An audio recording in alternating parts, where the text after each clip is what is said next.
Like, share, subscribe, hit the super chat on the way in. What's going on, Toya? What's going on, y'all? What's going on? What's going on? All right. So y'all know this is a reckless streams. So this could last 1-2 minutes. This could last not too long today, actually, but a little while. A little while. We'll see. We will see. We will see. Okay. Why is this important? What are we covering? Why are we covering it? And who do we owe our things to? Well, first we owe our thanks to Louis Conyer. Shout out to Louis. Right. Um, Louis is doing the difficult work of listening to these people on their and I did see his 6 or some odd 7 hour long stream. I'll be catching that a little bit later. Um, so Louis is doing the hard work of actually listening to these ladies in real time on Clubhouse or whatnot, and their little back alley conversations they're having on the internet. So thank you, Louis, for that. So why are we covering this? Multiple reasons. So another person we want to thank and shout out to them is Shay Sade. So the host that Louis was covering, her Clubhouse channel, I guess, or page, or I don't know how it goes on Clubhouse. I guess she didn't know of Shay Sade, or she didn't know Shay Sade's angle, so she just harried up. I think she was kind of busy or wasn't paying attention, so she harried up, captured or downloaded or saved Shay's video, and played it for her audience. And much to her chagrin, Shay angle is not the black man ain't ish, go get you a white man. So shout out to Shay for a little bit of clickbaiting with her title. The divestors are mad because they thought they had a friend, Shay. They thought they had a friend. They thought they had another ally. And the host of the show is complimenting Shay's looks. Yes, Shay is cute, right? Complimenting Shay's looks, and yeah, this gorgeous young black woman, young black lady, however she was saying it, and got your ass, right? So yeah, so I guess she thought Shay was gonna be another black woman speaking of the greatness of expanding your options and dating out white men. Let's call a thing. Your swirling grandmother, right? The fairy grandmother of swirling, Crystalline Kerosene, was there. I'm about to speak on her in a minute. And she played down slavery and transatlantic slavery and the capture of Africans, which, by the way, Crystalline Kerosene, there's a big glaring blind spot. Yes, white folks, white men were also capturing and attempting to capture slaves also off the west coast of Africa. It wasn't just them trading Africans with Africans. This is a really common misconception. White slavers were being murdered. Okay, let's call a thing. There were white slavers or white men attempting to be slave capturers who were being deleted. Okay, so I don't know where this idea comes from. It is coming from both black and white folks of these little unintelligent, dumb, slow. And by the way, this is how you know y'all are kind of low key white worshiping. Dumb, slow, black men, black people on the continent of Africa, dumb, slow Arabs, dumb, slow indigenous folks in the Americas, dumb, slow Aboriginal people in Australia. Everyone's dumb and slow, except for the Asians, of course, the Chinese and the Japanese, who refused to trade with Westerners, white folks, until they were forced to. But everybody else was dumb and slow, right? Excuse me. And they traded their land, their people, for these little baubles, these little knickknacks from white folks. That's not exactly what happened, right? That's not Exhibit A. Indigenous wars committed by or the mass genociding of indigenous folks by white folks in the Americas. Exhibit A, the unalived, deleted white men all across Africa. Yeah, Crystalline Kerosene, I get it. You play down the oppression of black people by white people, by white men, because that's what you do. That's your goal in life, is to speak ill of black men and speak positively about anyone that's not a black man. That part, particularly white men, of course, right? Of course. So why I have the thumbnail, I have the Mean Girls thumbnail. If y'all heard, um, and shout out to Louis for saying one. I heard him in the background saying one so that um the host could play Shay Sade's video again. But if y'all heard, the brothers going up there, one of them is woefully, whoever the brother was that said he was married for 30 some odd years or whatever it was, 20 some odd, 30 some odd years. Bruh, get off the phone. Um, Clearly you do not understand what's going on, or you're just a super simp. Um, to him, this is a black woman hate group. Do you get that? Do you understand where you are? There's no meriting your way into their good graces, right? There is no better yet. I've been married for 20 something years and I know how to take care of a black woman. There is none of that into the good graces of these women. They're Nazis, bro. Every time women like this speak, there's always some man who thinks, well, I'll just show her that me and my friends and the men that sound and think like me are. No, we're worthy of respect. We're worthy to be called men. We're men's men. These women are Nazis. They don't care about nothing you talking about. Dear black men, maybe white men can pull that. If a white man goes up there, yes. But you as a black man, there is no meriting your way. There is no showing that you're a real man. Your way into these women not being disrespectful and mean and a-holes. These women are literally calling brothers niggly bear. First of all, corny as hell, right? And they're being mean girls just to be mean girls. They're telling you don't talk when we talk. Oh boy, right? You address me as queen. Oh my god. Dripping of insecurity. Oh boy. Inferiority complex on a million. Right? So have you heard the panel, once again, Crystal and Kerosene playing down the capture of Africans by white folks, playing down white people's role in that. They're playing down current oppression of black people by white people, but of course Crystal and Kerosene is doing that. And of course, rap music is degenerate. Listen, to all of you loser wannabe white folks, with this, I'm gonna imitate white conservative Christianity, and I'm gonna say that rap music is degenerate and hip hop is degenerate. And yeah, when you want to say the N word, so you want to be around us black women, but when you're around those white women, you know better than to play that degenerate music. What? So there was a brother up there that said, you know, he wants somebody to feel him, and he's not gonna have no white women around him saying the N word. That's not what he said, but that's what he was saying, right? And here's Crystal and Kerosene, and here's the rest of the panel to say, oh, you want to play that degenerate music? First off, for all of the black and non-black people who consume movies about the Italian mob, movies about the Irish mob, movies about the Jewish mob, movies about black gangsters and mobsters. They listen to hip hop music. They listen to country music that speaks about murking sheriffs and whatnot. Uh-oh. They listen to country music and rock music that talk about getting drunk all day, every day. They listen to rock music that speaks about getting high and not high on weed. Is that degenerate music? And how is it that those folks can listen to that quote unquote degenerate music and still be functional, contributing to their society citizens?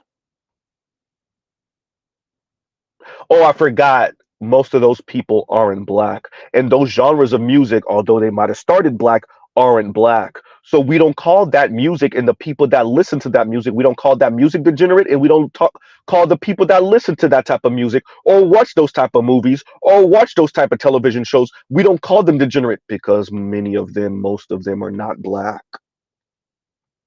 Thank you, Trell. Um, that Yakuza in triads, all of this entertainment, say it again, Z, entertainment, say it one more again, Z, entertainment that shows the underbelly of society across the planet. We don't call that degenerate, but we call the music that black people consume, by and large, degenerate. Because we're trying to show our bona fides to white conservative racist men. What is that, white daddy? You don't like it? I don't like it either. Right? So it's just mean girl stuff. It's just mean girl behavior. This is mean girl behavior. Y'all listen to the way they were speaking to the brothers up there. Y'all listen to the type of things they are saying. It's mean girl behavior. Right? And this is black women's ideal world. The black women like this is their ideal world. A matriarchy, if you want to be kind, a gynocracy, if you want to be accurate, where men still work and men still are the providers and protectors, but you defer to black women, and black women get to speak to you like this, and black women run the planet with an iron fist, and they want to take it to medieval times. Off with his head, and you will bow, you will not look me in the eye when you speak. Right? Exactly, Indigo. We sick, boss. Oh boy.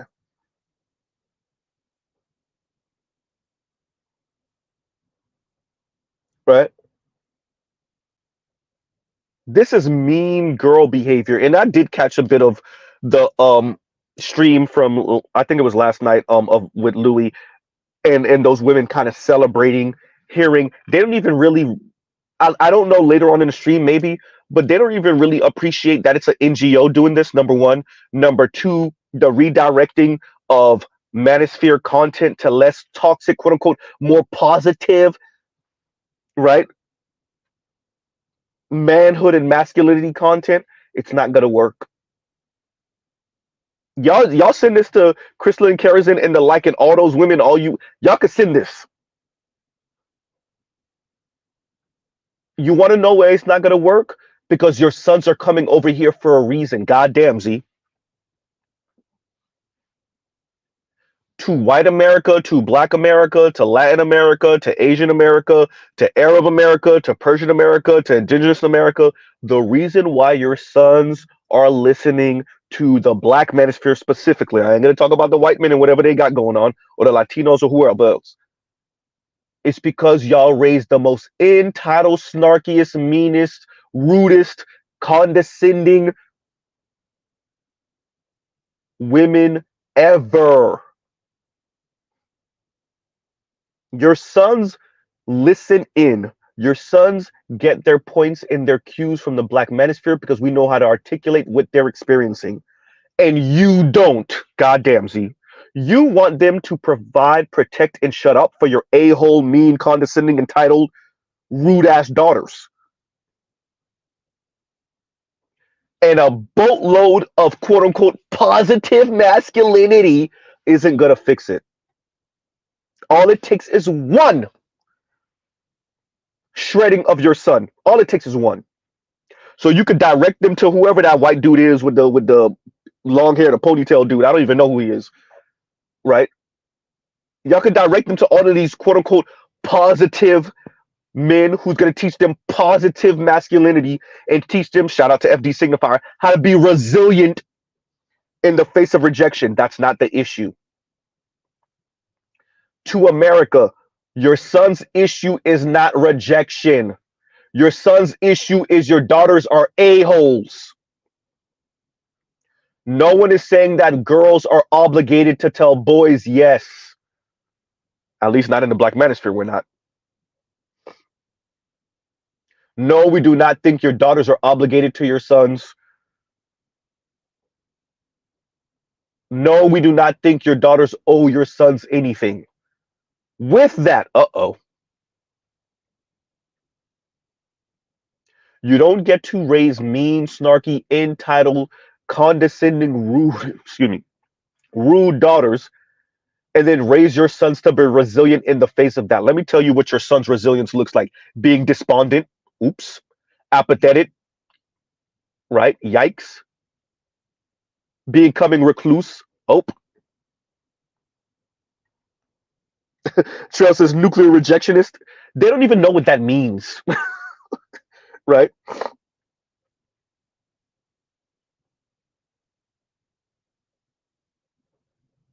It's insane listening to video after video or watching video after video, some of us having these real experiences, some of our friends having these real experiences, right, of the man on the street interviews, and you just hear woman after woman, black, white, Latina, some Asian, woman after woman, right, be dismissive of men, be belittling and insulting of men,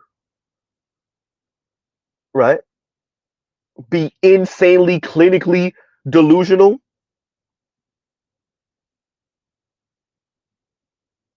And then to watch as our society says, okay, we're going to redirect the men and the boys to more quote unquote positive masculinity. Have you seen your daughters?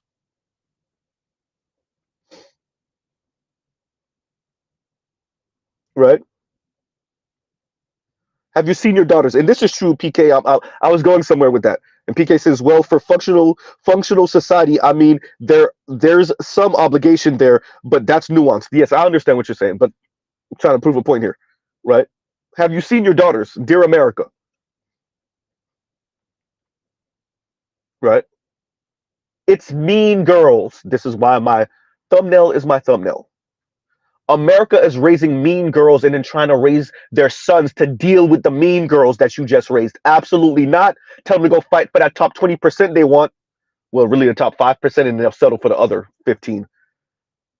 And the rest of in that top 40% of men that actually get married and have children and blah blah blah, right? That they settle for, but it's really the top 5. If you're lucky, you get the top 20, and all the rest of you, gambling.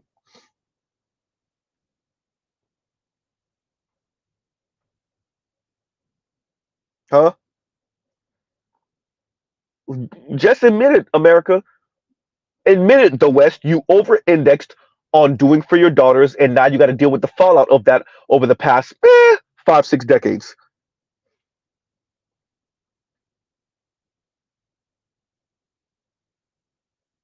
To the point where black women have been encouraged, right?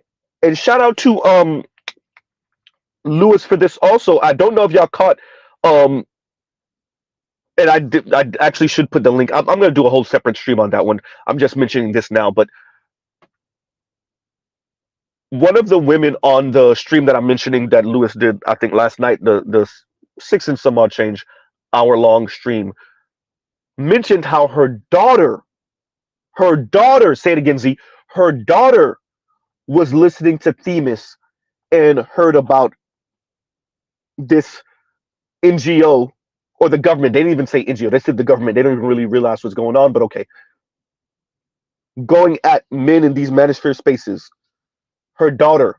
Let's pause right here. Let's be very clear about what Mr. Z is saying and why I brought this up. This is further evidence that it's not these girls and women experiences with black boys and men that is causing them to act this way. Their own mothers, aunts, grandmothers, girl cousins, older sisters, younger sisters are indoctrinating them into black male misandry. For those of us that recall the grandmother who said, "Oh, my daughters didn't listen to me, but I'm making sure that my granddaughter essentially is not interested in black boys and men."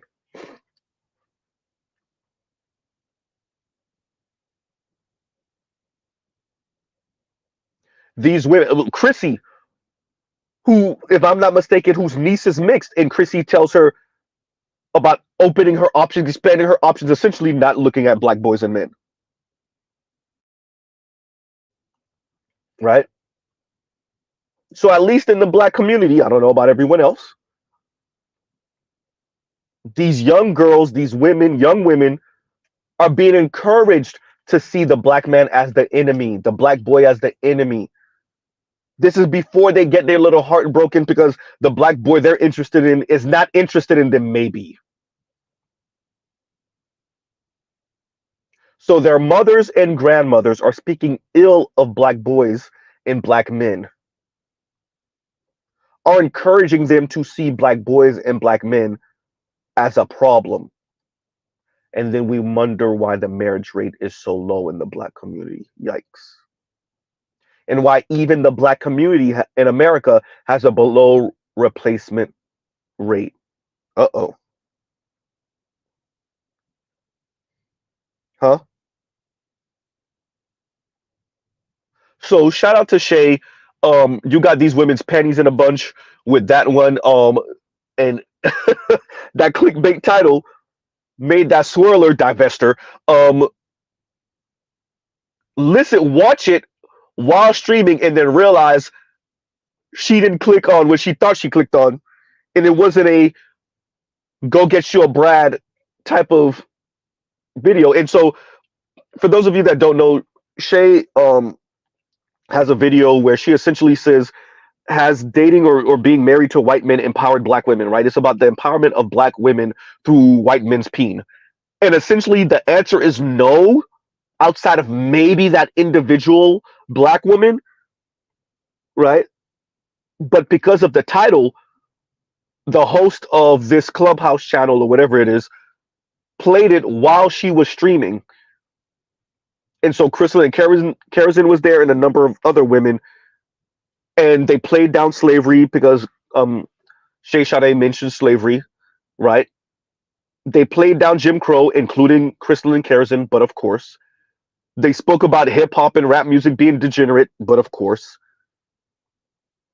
As if throwing a temper tantrum that the black guy you had a baby with was not trying to marry you, and then going to marry the most dweebiest white dude you possibly can, putting on a show like y'all marriage is okay until y'all get divorced, and then still minimizing black men and black people's plight because now you have a bunch of mixed kids and a white ex-husband who has the key to your house for some reason.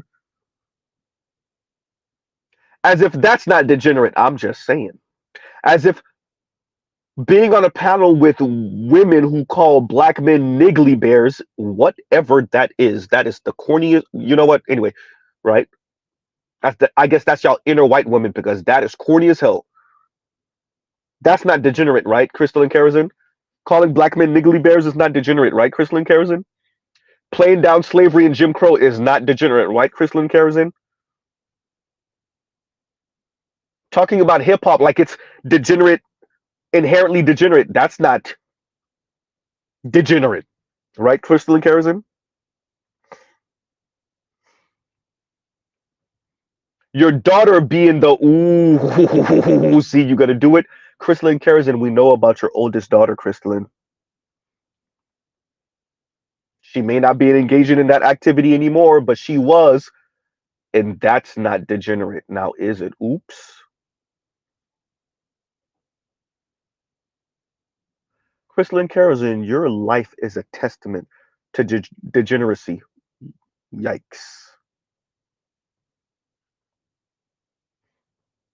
Degenerate. Degenerate. Madam, you threw a temper tantrum because your black baby daddy Your daughter's father, your oldest daughter's father, was not interested in marrying you. You went and found the dweebiest looking white dude you can possibly find to marry you. Y'all had children and you couldn't even see the marriage all the way through. Stop talking negatively about black men, you loser. Your life is a testament to the fallacy that is your worldview. If the white man was so great, if non black men were so great, you would still be married to the white man.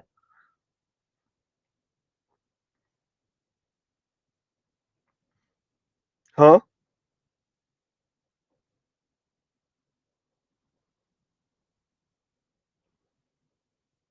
The attempt to minimize and belittle black men, black boys, it always leaves y'all looking like hypocrites, right? This is loser talk. This is mean girl talk.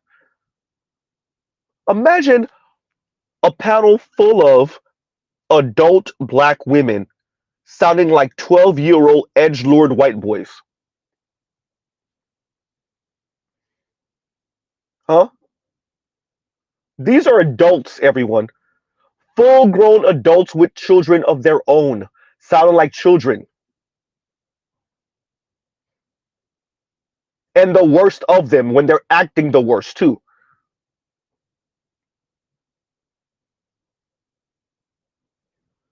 Exactly.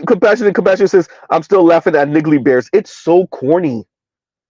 It's so corny. It's just anything to jab at black men, anything to make us feel better about being on the bottom of the European beauty standard. Dear black women, you can't blame black men for that. You got to go take that up with white men and non black men, primarily white men, right? You have to go look at all the white men marrying Asian women. Look at all the white men marrying Asian women. Guess what? You still don't see that many Asian women on television. You still don't see that many Asian women in movies. They still don't put Asian women up there to challenge the white European beauty standard. Huh?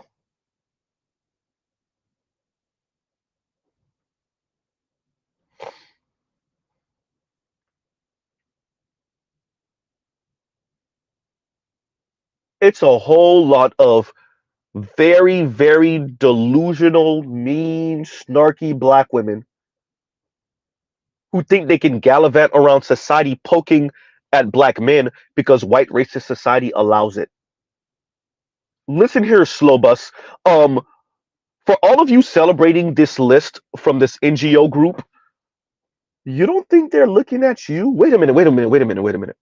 You think TYT, yes, the Young Turks, knows about Shira 7 and they don't know about y'all? So you're celebrating the quote unquote manosphere being on some list, and yet you think you're not being seen and watched? TYT on multiple occasions has covered both TikTok creators and YouTube creator women in their insane rhetoric about relationships and men. Y'all don't think y'all being watched? And Charles says, and what's going on, Charles? Niggly bear equals I'm still safer with the bear. And that's perfectly okay if they feel that way, right? That's perfectly okay if they feel that way. Deal with it, right?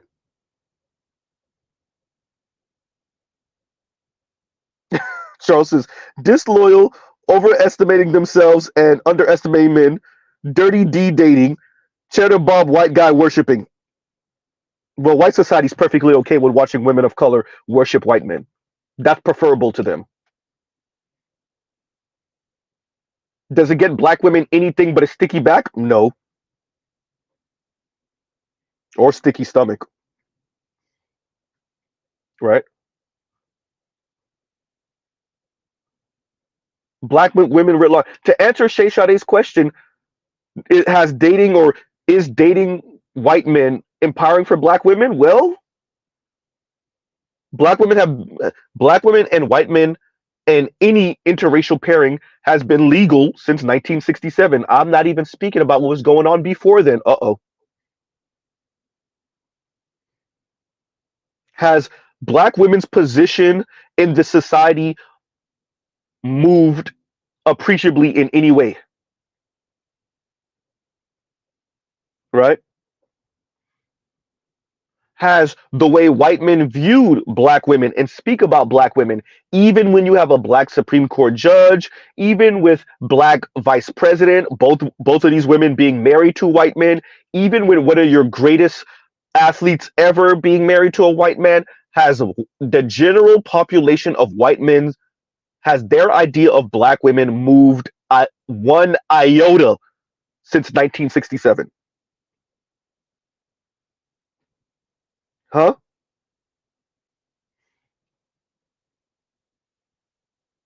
It's been legal to interracially marry since 1967. What does that mean? Right?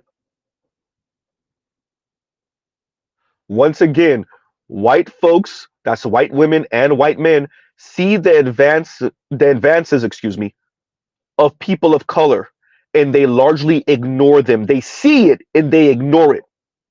That includes you too, black women. That means white men see when you're flirting with them too, black women. And guess what? They ignore it, black women. See, you think he's immature and he don't see your advances. No, he sees it and he ignores it because he's not interested.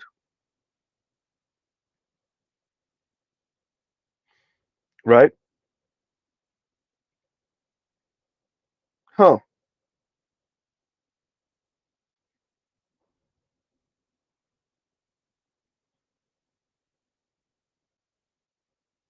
Shay ran through and ran down a bunch of, well, what's going on planet Earth?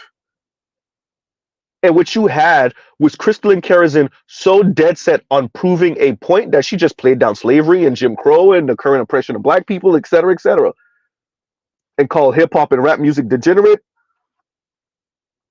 Madam, there are multiple streams now of you looking like the goddamn drunk auntie on screen. You talking about degenerate. You're on a panel with black women. You want to talk about respectability and being respectable? You're on a panel with women just letting all type of profanity fly. Huh? See, you can feign this certain class position and this certain way of speaking and dressing, right? And this elegance. Yawn. You can act it. Are you it? You're on a panel full of women who sound like drunken sailors talking about degenerate.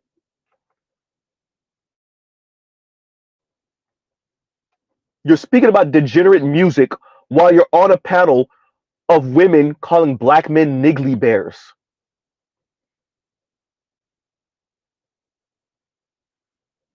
Detroit says, so R&B is degenerate? No, actually, one of the brothers who went up there and said, when he goes on dates with women, he plays R&B music, and they just flipped. It really sounds like not just mean girls, because they are being mean girls, but like people that should be in some type of mental institute, mental hospital. Because when he said that, one of the women found a way to flip that, and it was a very throwaway line. It was a very benign comment. He didn't say anything suggestive. He just said, actually, when I go on dates with women, I play R&B. And they flipped it like, oh, so you play R&B so that you could get her parents, and so that what? So that you could woo her and then leave her pregnant with a kid. It was just all type of insanity. You're like, wait a minute, what?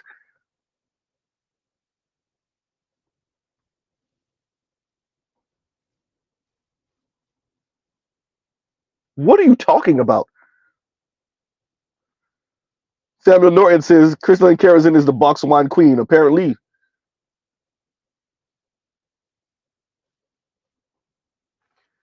And Indigo says Degenerate equals dog whistle euphemisms. Yeah, euphemism for Negro, and we know Negro is not the word, right?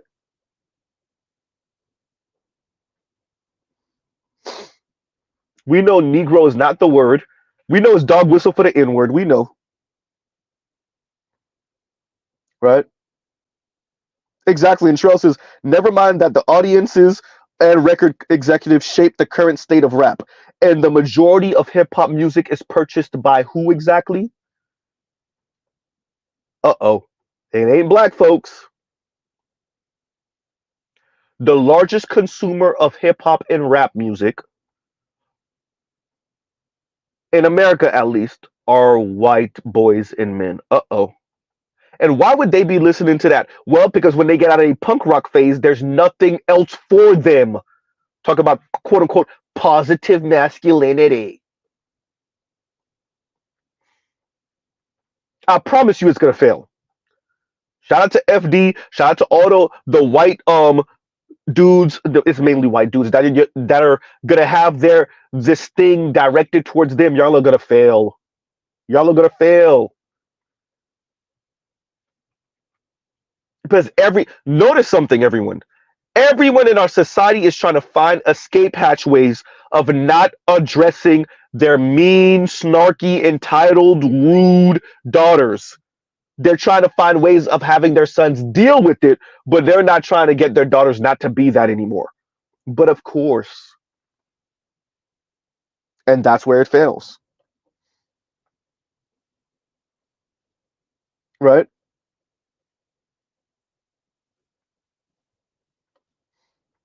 That's where it fails, right? And so Detroit says, and thank you for the super chat. Like, share, subscribe, hit the super chat. Detroit says, shout out to David Carroll and Accountable Commentary. They were right. Rest in peace, David Carroll. Right? Exactly, Lithium. They don't want to scare the O's, the Cheerios, right?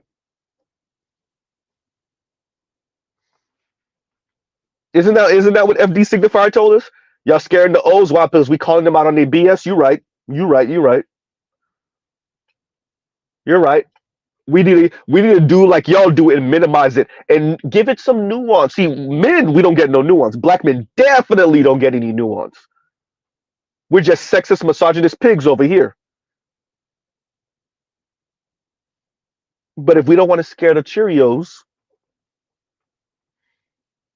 then we need to minimize their insanity and their sexism and their misandry and their anger that they're not rich white women. Mr. Z, do you got to say it? I got to say it every single time. Your average white woman is mad that she's not a rich white woman, right? Your Latina is mad she's not a rich white woman. Your Asian woman is mad she's not a rich white woman. Your black woman is incensed that she's not a rich white woman. And everybody's playing it down that that's their issue, is that a lot of them went to college and university and thought that was a passport to wealth. Not just to stability, but to opulence. You sold that to Xers, you sold that to millennials. Mainly the women went to college and university. Now they out of college and university, $60,000 in student loan debt and angry at the world. And you're telling them, well, don't look at us. Go look at those men over there because they're the ones who should be elevating you and making you rich.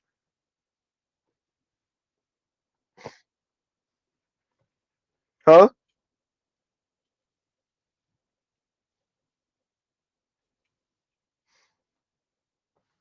And Charles says, Z, FD is still a thing. Who was allowing him to be the measuring stick for masculinity with socially awkward, effeminate simp ass? Um, so he's apparently working on a think piece, field piece. Shout out to those of you that call it field piece. About the gender war. I want to say it's probably going to be mainly focused on the black gender war. I'm not sure. He said that should be coming out soon enough, maybe next month or whatever.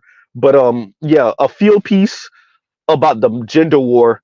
Um, and so no, he's engaging with this.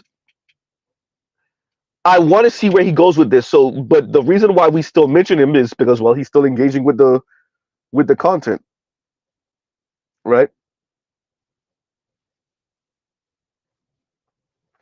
Oh, good point. Good point. Black in the Middle record says LGBTQ black dudes mad they not rich white women. Yep. Hey, Themis. Right? Good point. Right? So instead of our society being honest, look, dear women, we sold you on college and university first so you can have something to do. Secondly, so you could get these degrees so you could go work for these corporations so we could undercut the men. But yeah, we didn't actually expect to pay you a lot, right? That was never the goal. Yeah.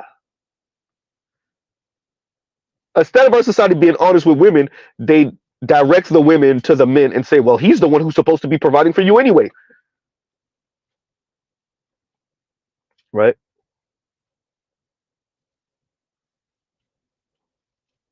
Huh.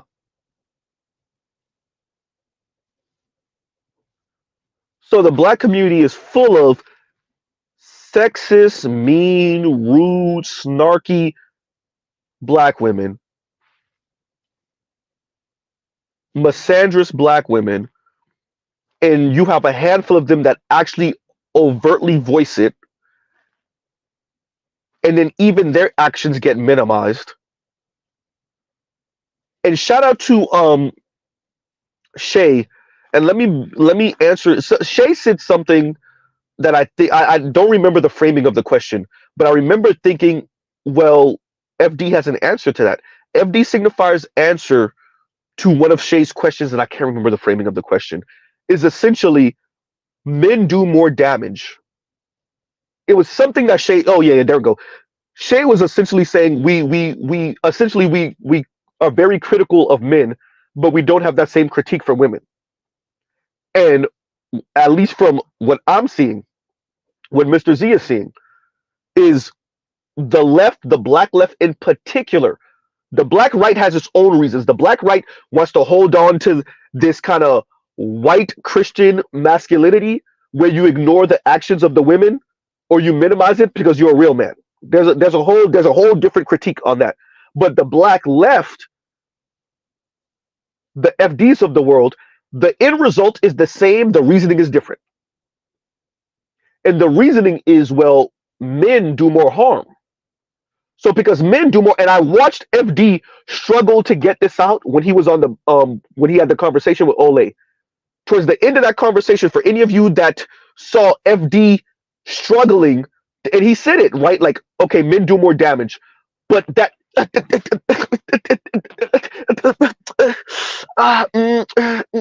okay, but that allows for women. FD come out and say it. We're overly critical of the men, and that allows for the women to speak crazily,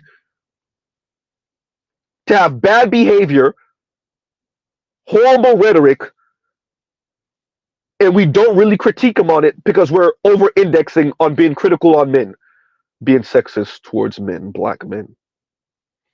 Just come out and say it. Right?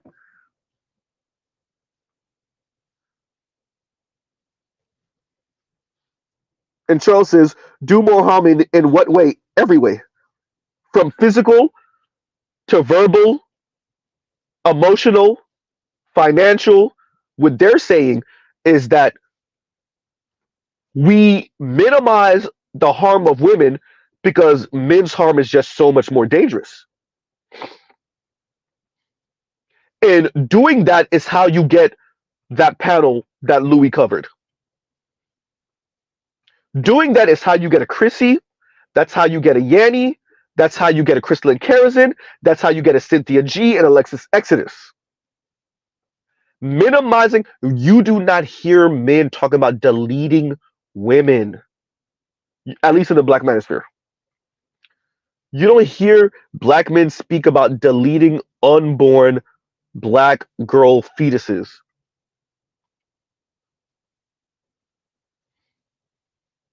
Huh?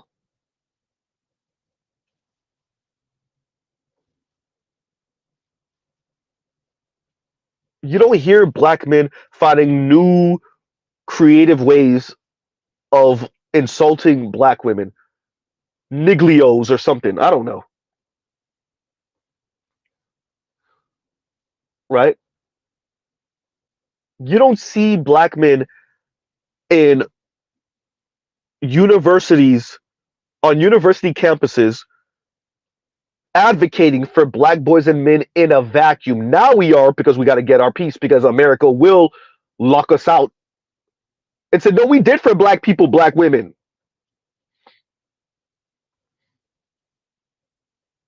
Right?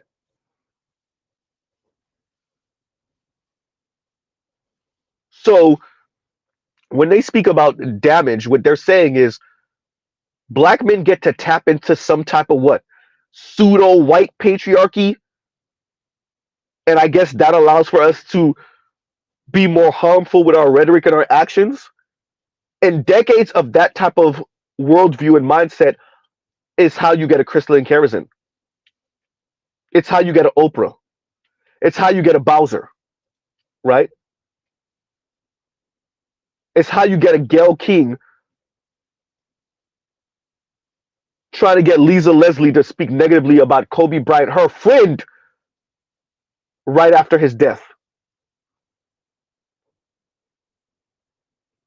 right? And then play innocent victim when Snoop get in that ass.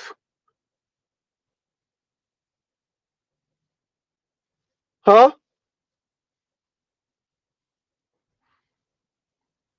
Decades of the women don't do as much harm is how you get Tiffany Cross and Simone Sanders insulting black men. Simone Sanders saying no one asks black men for their unsolicited opinions during the election season, for God's sake. That's how you get that. Tiffany Cross telling black men to get in line next to behind black women. That's how you get that. Huh? Ebony K. Williams saying that black men, mediocre black men, y'all could try to find little nuanced ways to qualify this as much as y'all want. Y'all know what she meant. That's how you get that. Huh?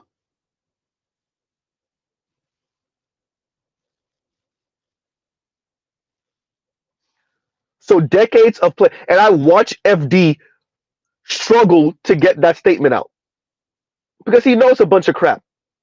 You keep on telling yourself that what the women are saying and doing in America, let's put this in context. Black women speaking negatively about black men in America is less damaging. Oh boy. It's less damaging for a black woman to speak and advocate against black men in a white neo-colonial settler state. Yeah. So your women, I said it the way I meant it, your women finding pseudo-intellectual, if not intellectual, ways of regurgitating white racist rhetoric against you. It doesn't matter if she has letters in front of her name or after her name. She's using the same type of rhetoric. She can reframe it all she wants. She's using the same type of rhetoric as white racists spanning the past 4 centuries. And that's less dangerous than what black men are saying? Okay, yeah, that's it.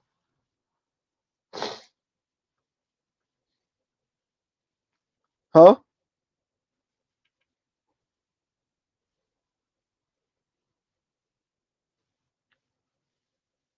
Keep saying that. It's less dangerous. Huh? Yeah. So that's where we are. Saying that it's less dangerous is how you have this panel that I'm covering this morning. That's how you get Paris Milan and Lexus Exodus, black women calling black men nakers, which they got from a racist white woman. But they get a lot from racist white women. That's their That's their real queen. Ooh, Z, you said that. Huh?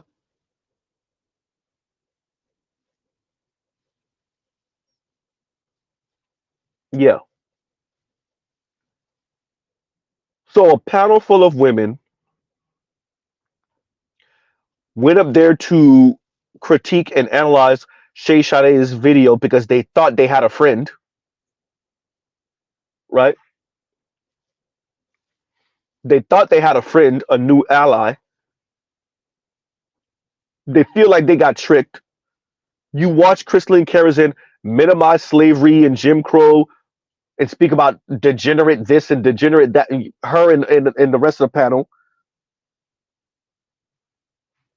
Meanwhile, they letting all type of profanity fly because dear black men, it's only degenerate when you do it, right? It's only degenerate when you do it.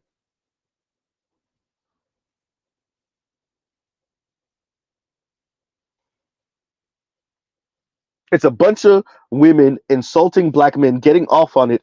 But once again, black men, it's only degenerate when you do it.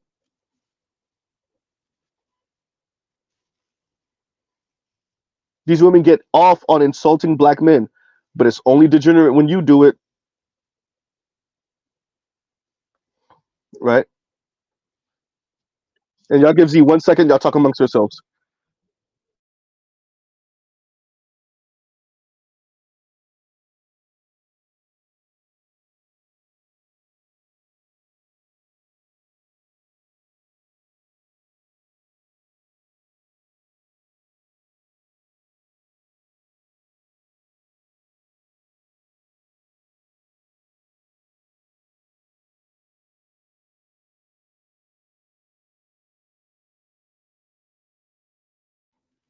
Ah, there we go. Okay. Something I wanted to address. I knew I had to remember it. Okay, there we go. Oh, Crystalline Kerosene. Remember, y'all, Crystalline Kerosene is much older than Z. That is not an ageist comment.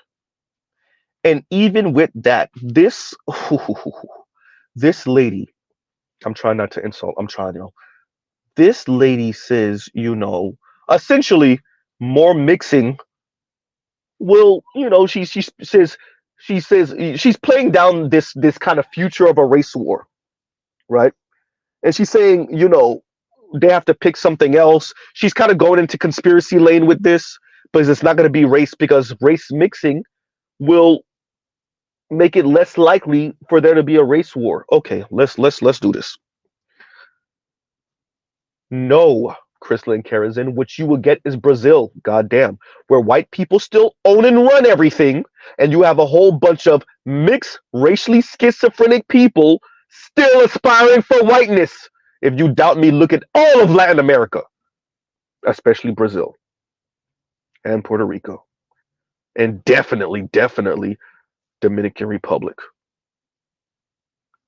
Kind of Cuba. Communism calmed a lot of that down, but Cuba also, and Mexico, and Chile, and Paraguay, and Uruguay, and definitely Argentina. Almost definitely Argentina. That's for the black people that are left. Oops.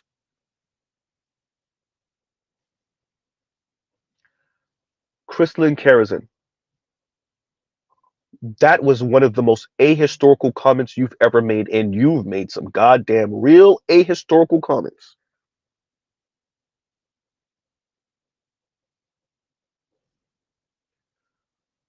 Right? Hysterical, and Trail says more race mixing for the fixing. For the racial fixing, I guess. Right? Race mixing does nothing without a certain level of consciousness, and it still won't do anything. What will race mixing do for people that think like you? Mr. Z Rahman, there you go. What will race mixing do? You will not get rid of black people, you won't get rid of white people. So you will have a whole lot of mixed race folks still aspiring for whiteness who are racially schizophrenic and speak about their current class position as everything but the race situation. Race is class in America, Crystalline Kerosene. Something you are vehemently aware of, but you play down. You coward. Race is class in America, Crystalline Kerosene.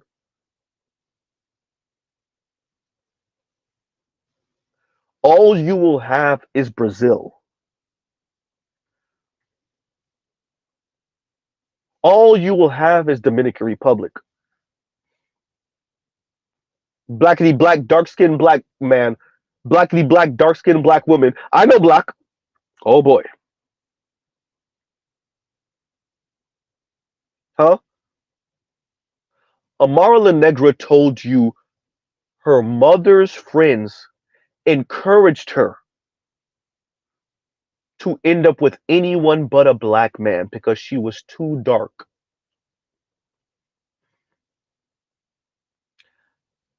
Notice something. I said nothing of what black men said to her, what black boys said to her, black boys bullying her, black men making fun of her hair texture or her skin color or her skin tone. She said her mother's friends. That's an Afro Latina right there. A dark skinned one at that. Huh?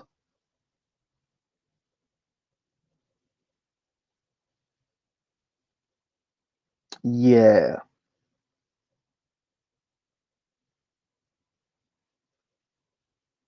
To think,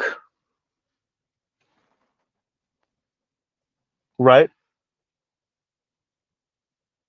To think that race mixing is going to solve some issue. What issue?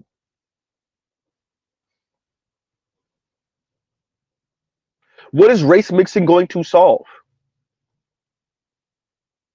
What is race mixing, better yet, going to prevent? Huh?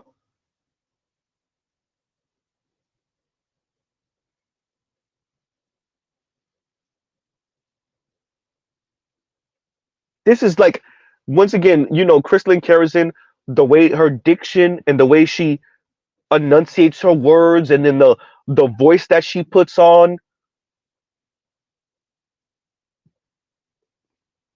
all of that sound nice, and then it's just nothing but toxic sludge that actually that she actually utters. Huh? Right? And y'all gives you 1 second. Y'all talk amongst yourselves again.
And I'm back.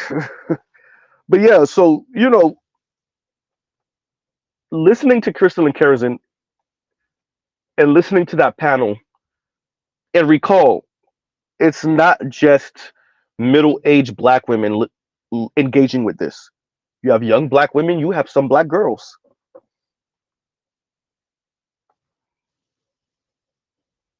listening to black women play down slavery and Jim Crow, right? And so the enemy truly is black men. You want to know why some of these black young women speak to black men with all the angst, with all the anger, with all the vitriol, and yet sound like the help when they're speaking to white men? Their mothers are like crystalline kerosene. Huh? Their mothers are like crystalline kerosene. Their mothers are like the other women on that panel.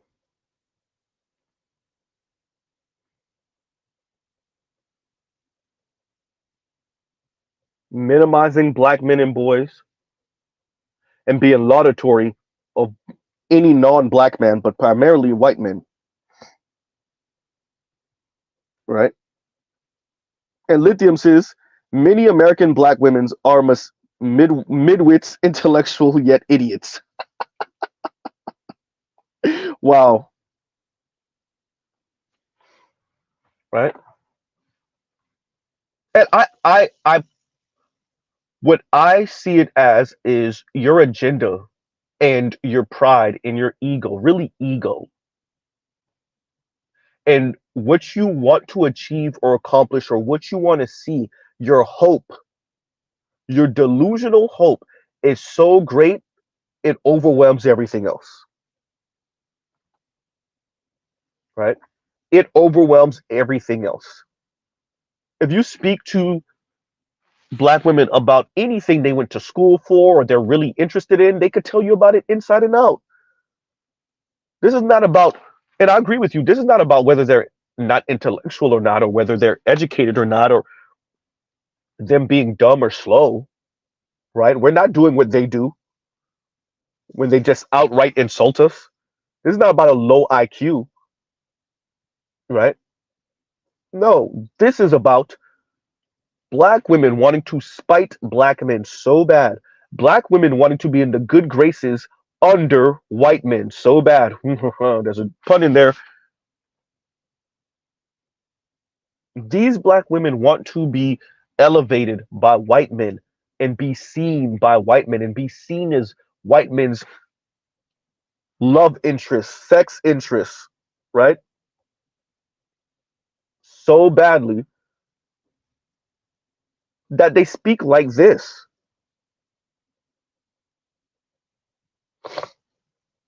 right?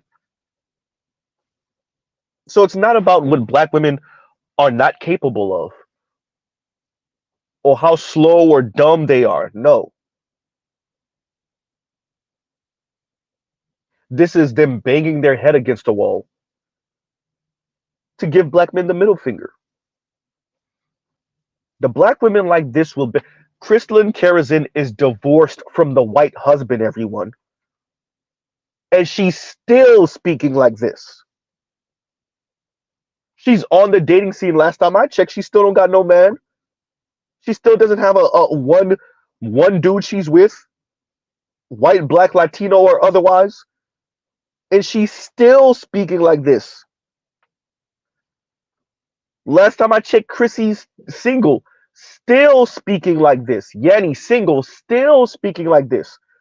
B. Taylor, played by a goddamn lesbian black woman, still speaking like this. Cynthia G literally got pregnant from the same pookies that she talks crazy about. Still speaking like this. Right?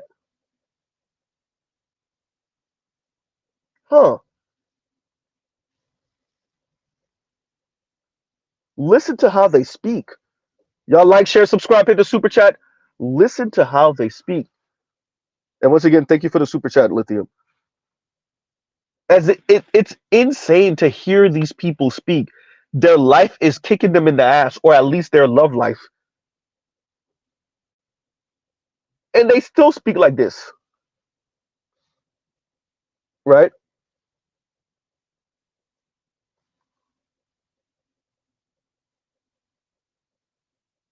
Ebony K. Williams is an attractive, educated black woman. Amanda Seales is thrown off, but right, these women are running into the wall of their worldview. They're running right in. Forget the quote unquote the age wall and the fertility wall. No, no, no, no, no, no. They're running into the wall. Bow! Their worldview. And they still hold on to it. The hypocrisy of their worldview. The limits of their worldview. Right? You're running into the black men ain't ish wall. And you back up a few inches, maybe a foot or two, and run right back into the wall again. And you back up a little bit further back, and you run right back into the wall again, as if you're going to break that wall. You're not going to break that wall. Exactly. And the answer for that is, as Strauss is, that's because Negroes ain't ish. Right? We are watching black women after black women. We see it with the Xers, we see it with now the millennials. Running right into that wall. These black men ain't doing that. I'm gonna go get me that. And that sound nice. Ebony K. Williams being disrespected by this white dude's white sons. Huh? Crystalline Karazin couldn't see the marriage all the way through with the omnipotent white man. Yanni's homeboy leaving the vagina on the table. Cynthia G traveling across country to get pregnant from a Pookie. Huh? Paris Milan hiding a whole marriage. Chrissy still single from what we know. Huh? B. Taylor over here getting played by the LGBTQ black woman.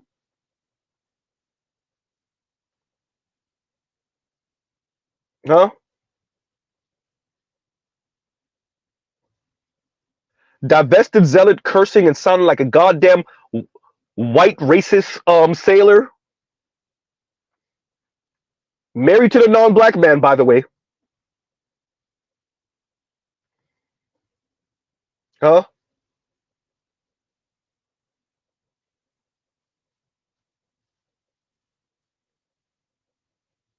Shira 7 having this weird relationship with her husband, raising her daughter in her ways.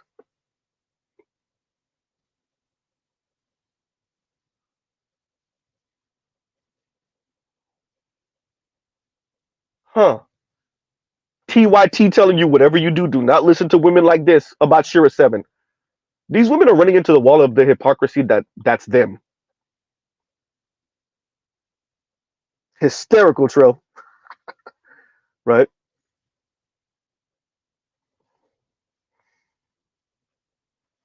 Right.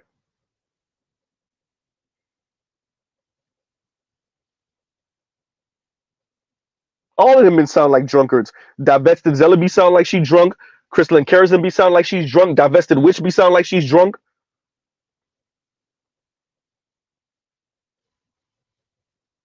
What's the other one that drive trucks? That the other one, the sovereign black woman. She don't sound like she's drunk, but have how many kids? Drive trucks. Broken like a mug. Essentially talking about decentering men before Yanni even jumped onto it. Listen to them. Look at their life. And these are the women that are supposed to be pulling white men left and right. Yeah, Divesta Zelli got her a non-black man. What that mean? Listen to her talk. You're a grown-ass woman. You still traumatized from whatever the hell happened to you when you was a teenager and you decided to swear off black men. Thank you for mentioning it. You should have never mentioned it.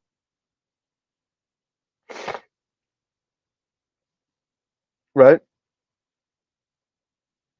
Charles says she sounds manly. Bruh, I don't, y'all never really hear me assign man anything to black women. I already said it. Like, these women are not masculine. They're throwing temper tantrums. They actually sound like petulant children. They actually sound like 12-year-old edgelord white boys.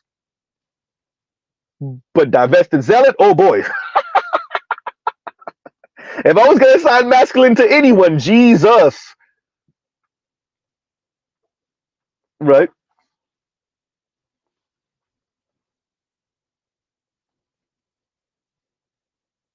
Huh. And so, has white being with white men, dating white men, has it empowered black women? 4% of 4-ish% of white, excuse me, Freudian slip, 4% ish of black women out of all marriageable aged black women in America, something like 4% are married to a non-black man. Not when you control for only married black women. That's when it goes up to 12, 13%. For those of you that don't understand what Mr. Z is saying, when you control for only married black women, that's when it's 12, 13%.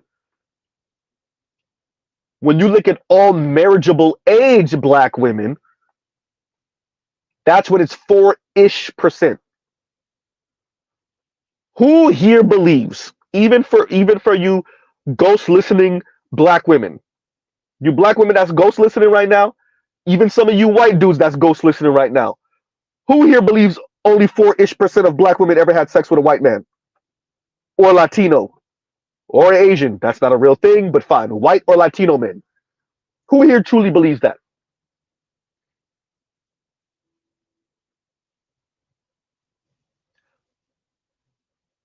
So has black women being with white men empowered them?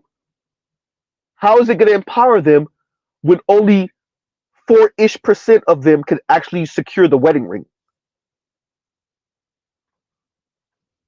Huh?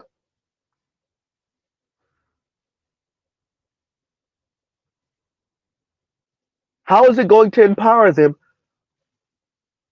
when they live vicariously through Ketanji Brown Jackson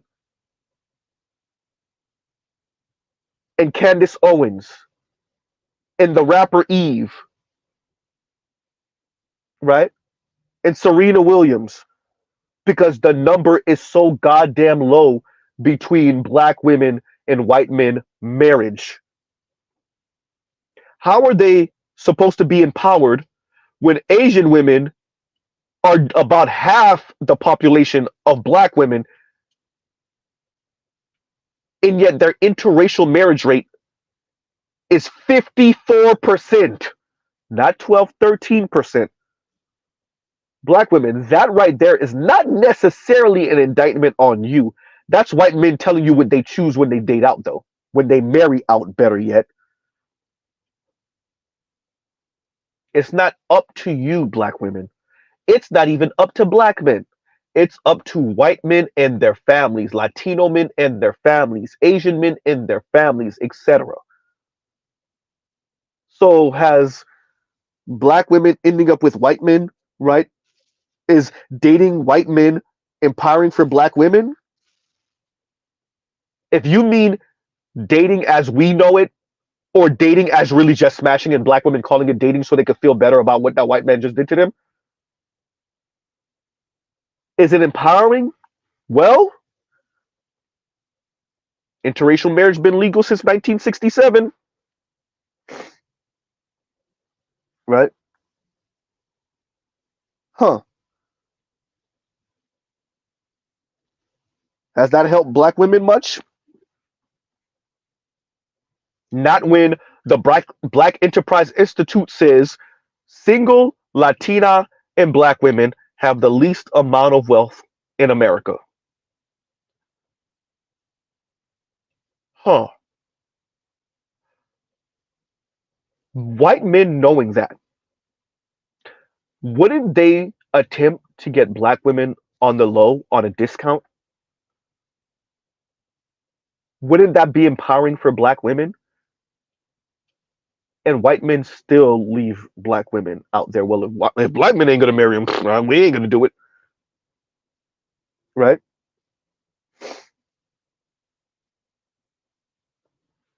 And Charles says, "Do you think if they had the black man of their dreams, do you think they would still talk like this? This is another case of sour grapes, better yet." I think yes, actually. I think yes. I think, especially when you look at the Bowsers and whatnot, not even saying she got the man of her dreams, because I don't think so. Um, I think yes, because I think that is part of the sisterhood. Part of the sisterhood when it comes to your man, especially if your man's a really good or great man, you either stay quiet or you still spew the same rhetoric, even though you're living a pretty damn great life with your man, with your black man. So I think even if these women had the black man of their dreams, they would either get real quiet when the sisterhood start going off about how black men ain't ish. They would either get real quiet or they would just engage in the banter still. Because one of the prerequisites of the sisterhood is to talk crap about black men, right?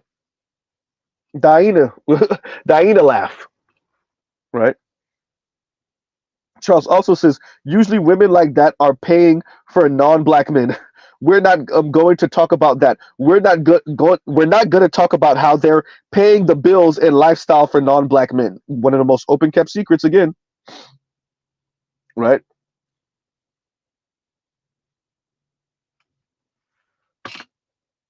One of the most open kept secrets is how many black women talking about how great these white men are, and meanwhile you are the primary breadwinner in that situation, right? Y'all talk about how poor black men are, how black men don't have any resources, and very few of you want to be honest about how you rescue white men, like you rescuing a goddamn dog. Oh, there. Oh, you don't have a home. Oh, somebody left you on the corner in this box. I got you. I'll take you home with me. Huh? Very few of you want to speak about the fact that y'all are ending up with these white dudes, and you're the one who's the actually primary caregiver and primary breadwinner. Uh-oh. Once again, the white skin pays in dividends, right? Global Free Agent says, as Z said before, they speak as though non-black men have no say in the matter. That would be very clear. What I say this often. Attractive black women are attractive. Period. Physically attractive black women are physically attractive. What that mean in a neo-colonial white settler state? That means you could get F. That's what it means. Whoopsie. Huh? Shout out to K. Michelle. How did that Ryan Lucky situation work out? God damn. Damn it, Z. Huh? How did that work out? Ebony K. Williams. How did that? Oh, god damn. Yikes. Candace Owens finally got her a white man. What about all the white and Asian dudes before that? Uh-oh. You see, Chrissy still don't got her white husband. Yikes. Huh?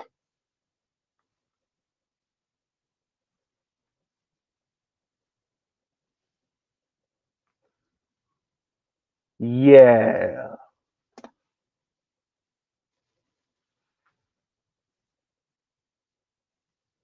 Y'all saw what happened with Dog the Bounty Hunter? I'm not talking about Marjorie Taylor Greene, y'all. Goddamn, Z. But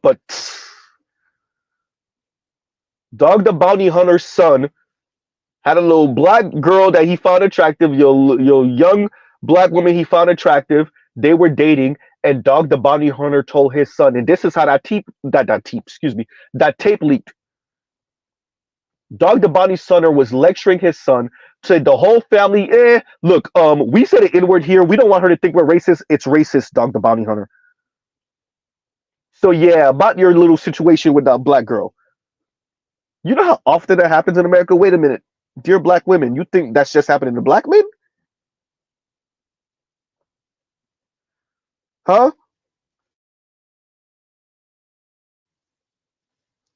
And Spainman says Serena had to go through a few too. Eve did too, goddamn Z. Venus is still out here, goddamn Z.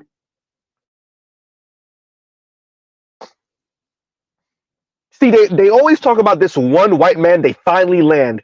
Finally, they getting married. Hey, you've been swollen for like 20 years. You've been divested from the black community. You've been quote unquote divested. Shout out to General Tito. You've been trivesting.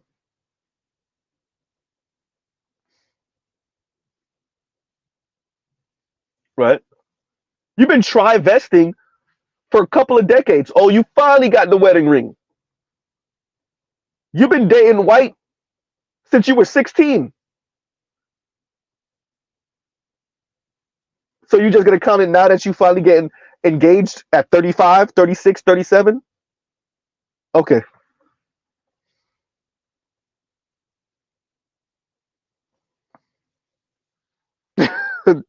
Charles says, if Venus Williams is seen with a black man, she's holding that Negro for the police. Man.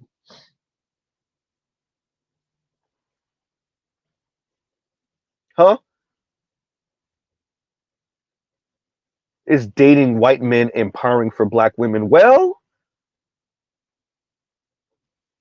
4 some odd % of black women are married to non-black men.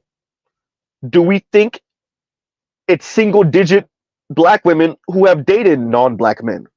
I mean, excuse me, who have had sex with non-black men? We think it's only 4%, 5%, 6%, 7%, 8, 9%, right? Huh.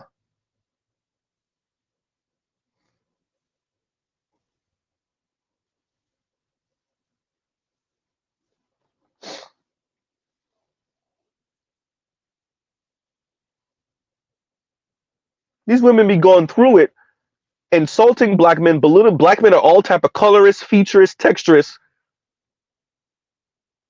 Huh?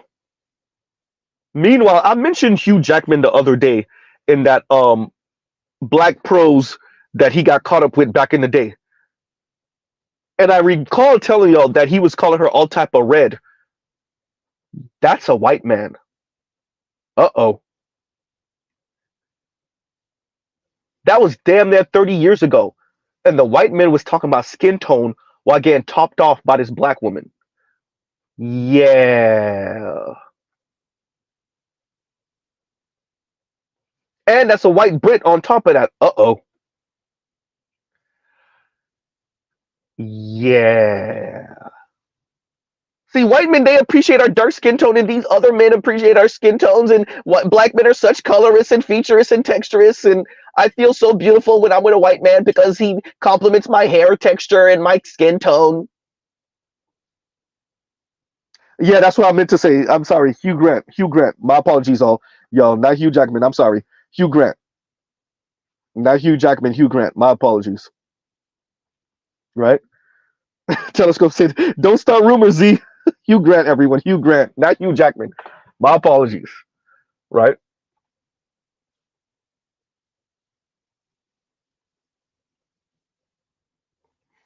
Huh?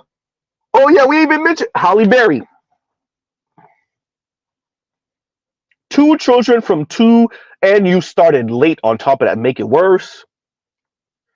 2 white men, 2 children from 2 white men who you had fighting each other. Right? Who you had fighting each other.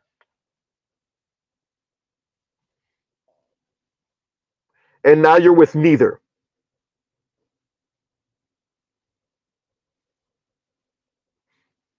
Huh.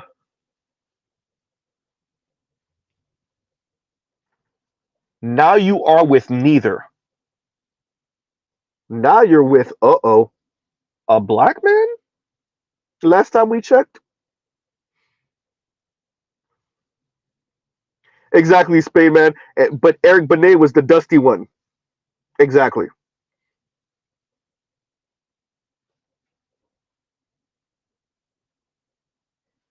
And here's what makes it worse, y'all.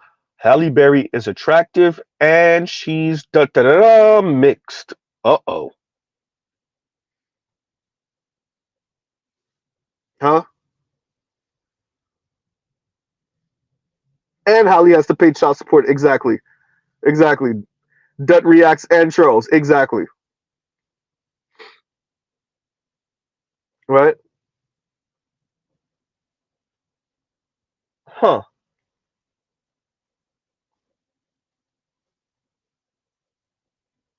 So I wanted to cover this with y'all today.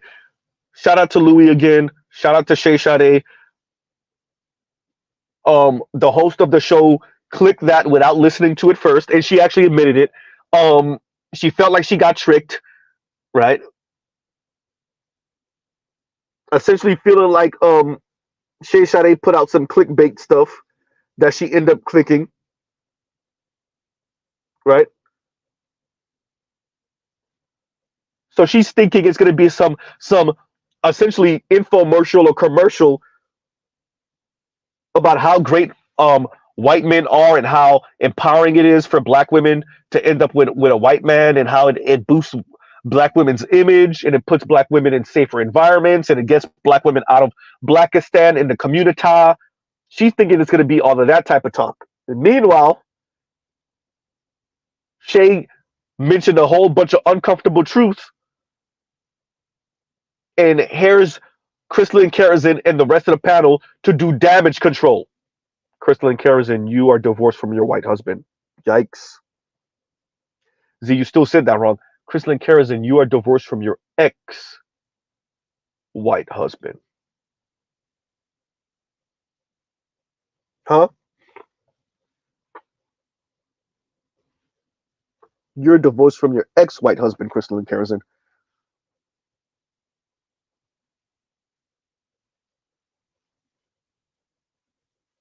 All of that damage, y'all went up there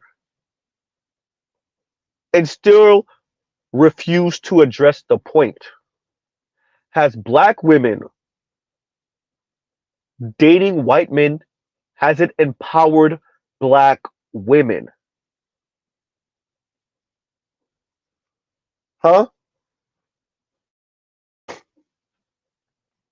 Have black women writ large, not individual black women or an individual black woman, has interracial relationships, namely dating white men, has that empowered black women? That is the question.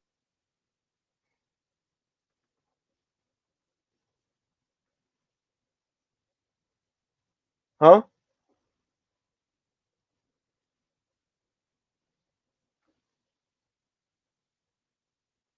If it's really empowering for black women, then why are black women on news segments speaking about how their employers are calling them unlikable? They're not likable enough.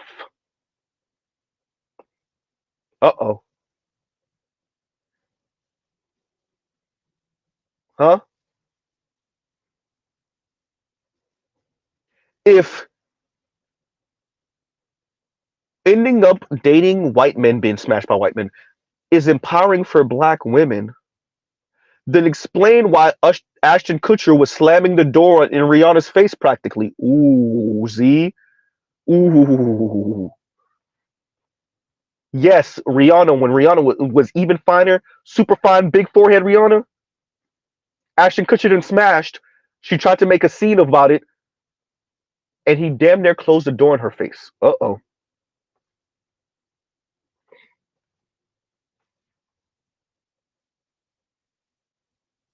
Because that's empowering. Yikes.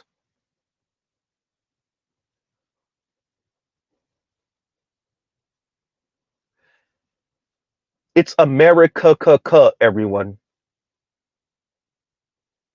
Having sex with white folks will not be empowering. Not for you, black people. That includes you, black women.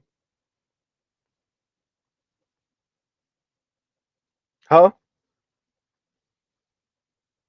Because Joshua Jackson really empowered homegirl from Queen and Slim, right? Jodie Turner Smith. That's empowering.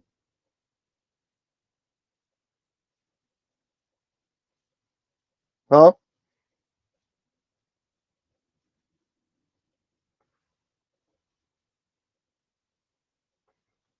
Right? Yeah. So they refuse to address it, and that's what they get. Right? And Oppo says, I clicked the link for a second and thank you for the super chat. Like, share, subscribe, hit the super chat. And Oppo says, I clicked the link and for a second I like I was like, what I said I like. Let's read that one more again. I clicked the link and for a second I was like, who is this divested bee? And who is this divested bee with a bear? And then I realized it's our guy Louis. Y'all do the Lord's work, man. Louis, that thumbnail, yeah. When I first saw it, I laughed too. I chuckled too. Right?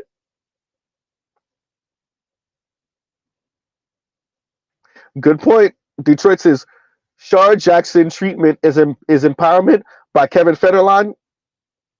We could name them from Travis Kelsey to Machine Gun Kelly to Shar Jackson. Y'all saw Kevin Hart's ex-wife trying to press up on what's his name son? What is his, oh my god.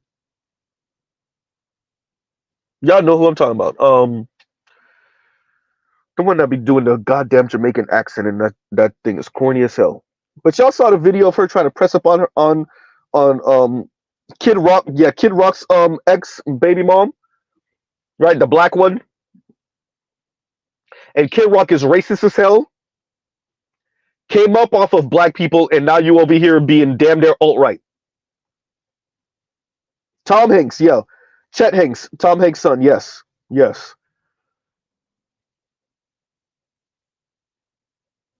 Right? And there go another example. Chet Hanks pretty much imitating as much black as he can. And black women find that, what, empowering?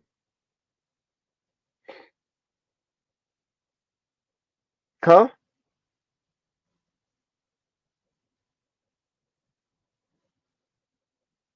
White guy summer, right? White boy summer. Yeah.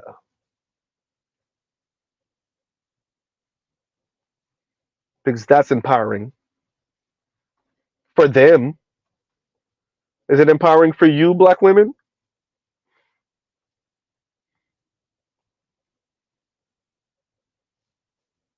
Kevin Federline, Machine Gun Kelly, Kid Rock, Eminem, oops. Huh?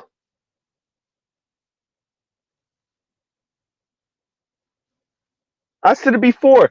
Machine Gun Kelly's on the red carpet talking about how black women give the best head. He got even more famous. He ain't touched a black woman since.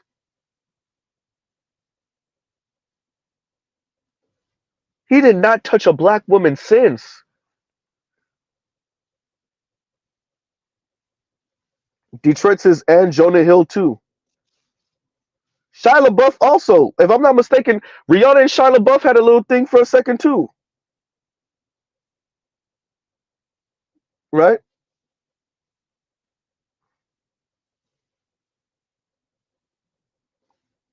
What that mean?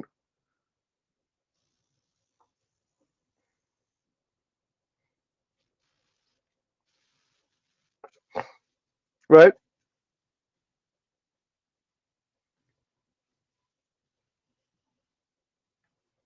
Good point. And St. Cyr says the same black women will accept Chet Hanks' Jamaican fake scent, hysterical, fake scent, but will snap at a white woman, Latina, Asian for wearing braids. I'm just saying,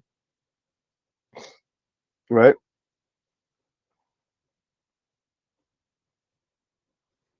Man,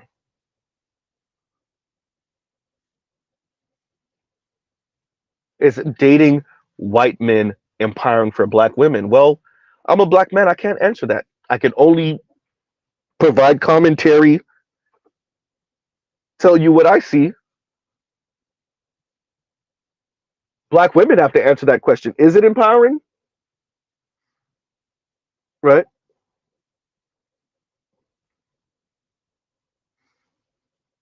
Is it empowering? How many black women are running around being pro-black after they had situations with white men? Ole, goddamn, huh?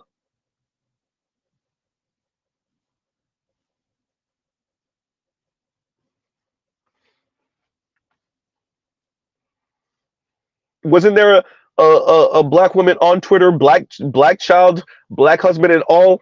You scroll back in her Twitter feed, and it's nothing but white male worship, huh? There's a couple of black women that got caught out like there, right? Like that, right?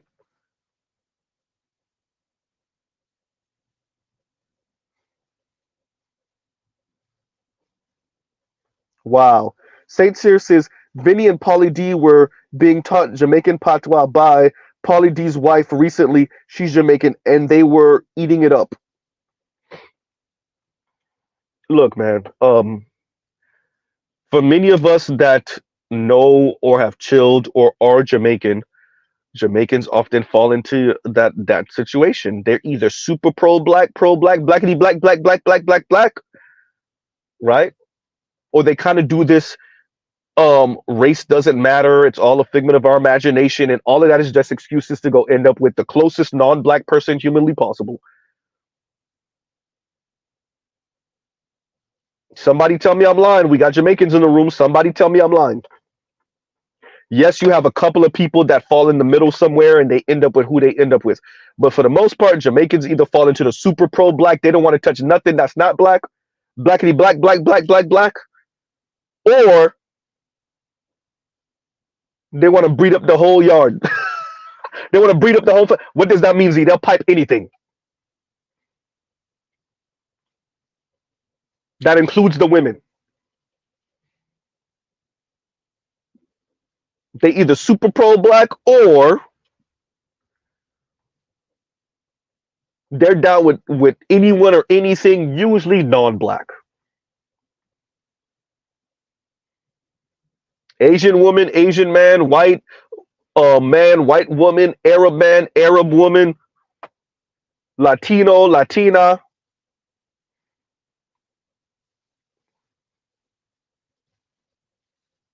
right? And that gives you 1 second. Y'all talk amongst yourselves.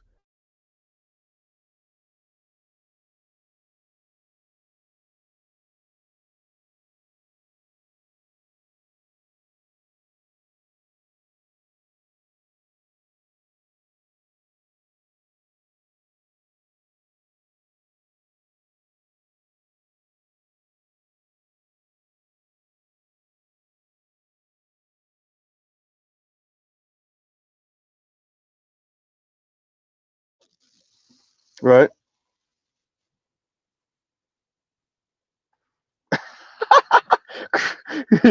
Mr. Seed says, or they big up their Scottish grapey grandpa claiming it. Man, uh yeah, that part too. Actually true. Right. Actually true. Right. So yeah, no, you know, are black women empowered by dating white men? That's for black women to decide. That is for black women to decide. Right. Exactly. Reckless tax. Yeah, it's about to end that in a minute. But yeah, exactly. Reckless tax. That it is. That it is. Right. And thank you for the super chat, Indigo. Thank you for the super chat. And once again, thank you for the super chat. Oppo, thank you for the super chat. Right. So yeah, no, I wanted to cover this. Shout out to Louis. Shout out to Shay Sade.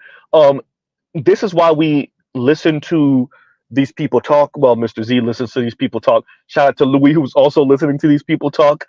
There's things to take away from this. Um, this is frightening because these are black women, a couple which are mothers, playing down slavery and Jim Crow. So, there's the incendiary language that we're pretty used to, but every once in a while they'll say something um, that reminds you how serious this is.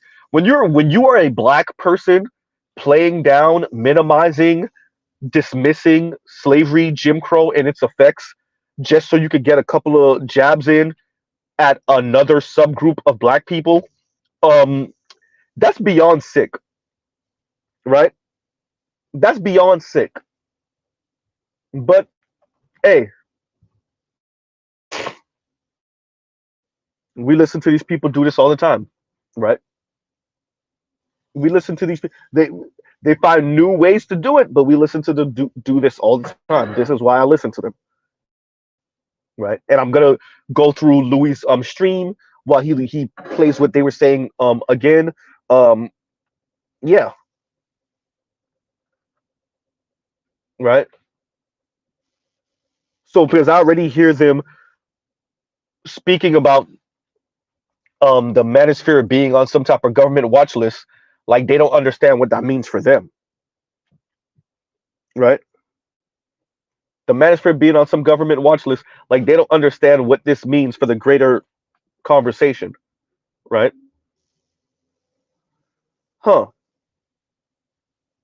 And y'all could try to redirect the manosphere traffic to quote unquote less toxic content creators and commentators. It ain't gonna work, y'all. Y'all gives you 1 second. Y'all talk amongst yourselves.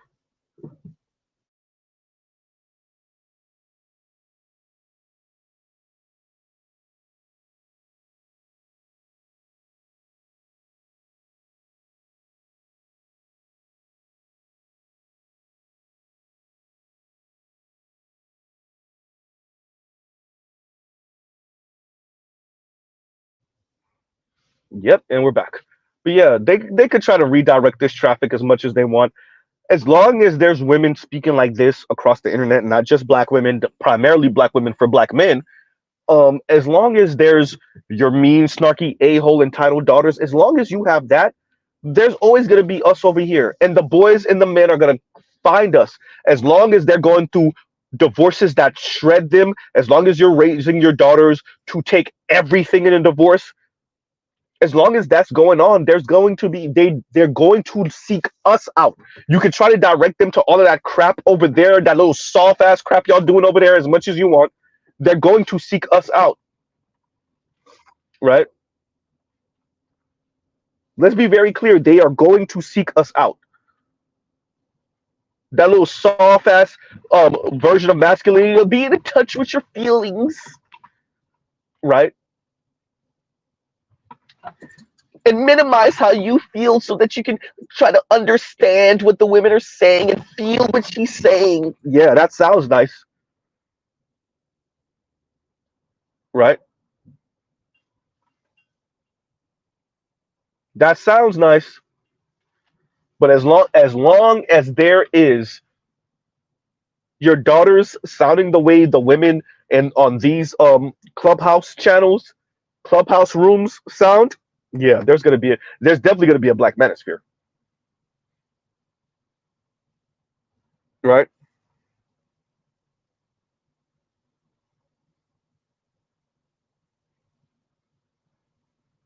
Oh, I didn't even know that was a thing. Where's that? And Spainman says, check out the white man's comment about running through all the black women at his job. I think I saw that under Louis. Okay, so that gives you 1 second. Y'all talk amongst yourselves.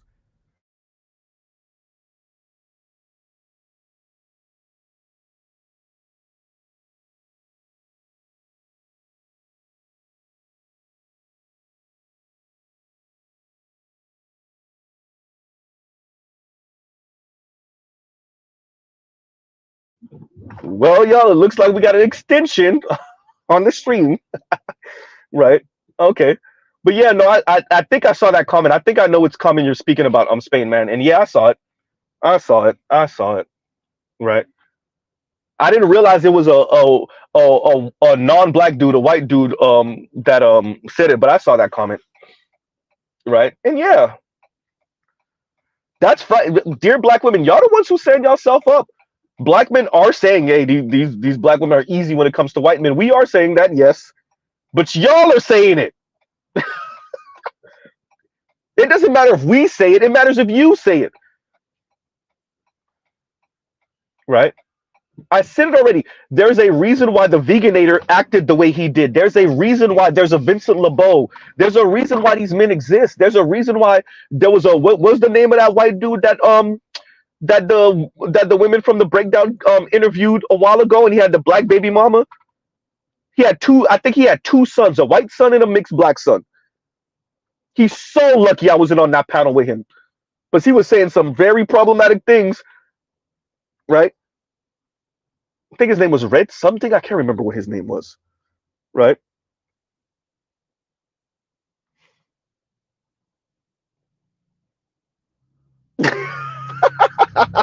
It's the fact that we just own it. And Compassionate says, "Get the goddamn likes of you niggle bears," or whatever they call us. Right? Yeah, Compassion says they take it as a compliment to get ran through by white men at work. They just don't like they just don't like we don't interpret it, sorry, as genuine desire. Man, look, man, I think what some of the most frightening about this is black women that didn't turn around and say, yeah, I've dated a couple of white men. You got smashed, bro. Y'all call what y'all doing in the car during lunch break dating, right? Train tracks, train tracks, train tracks, right? Is that what y'all call it? Huh? Or you called the fact that he had no problem spending a little $60, $70 on dinner because he knew you would have smashed afterward. You think you call that dating? Right? Exactly, Mr. Shukti. Smashing equals dating. Yeah, exactly. Exactly. So they could feel better about the situation instead of calling it what it really is. It was a session. It was a session, right?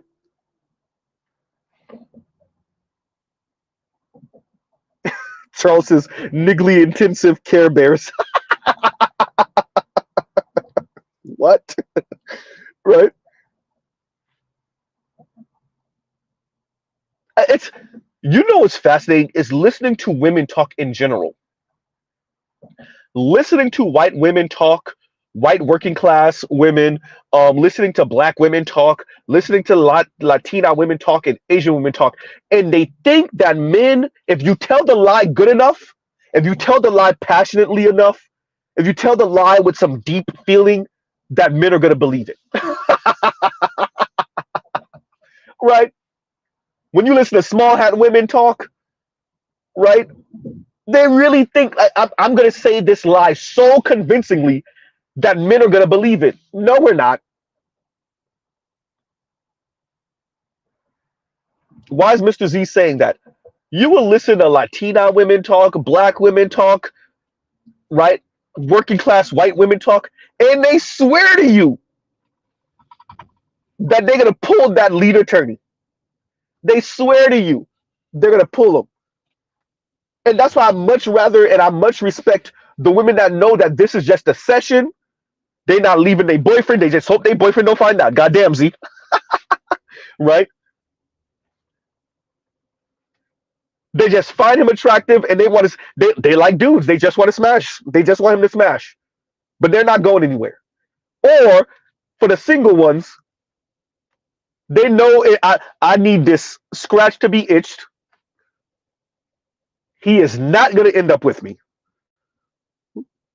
But I find this, for them, they find this dude supremely attractive and they just want this dude to smash. but they know that's all it is. But that's really difficult to admit to yourself, isn't it? As a human being in general, but definitely as a woman, it's hard to admit that, huh? That this dude sees you as easy picking, you find him attractive, he finds you meh, but you keep on throwing at him, or he know that he could just get it for the cheap, for the easy, and so he engages, he indulges, right?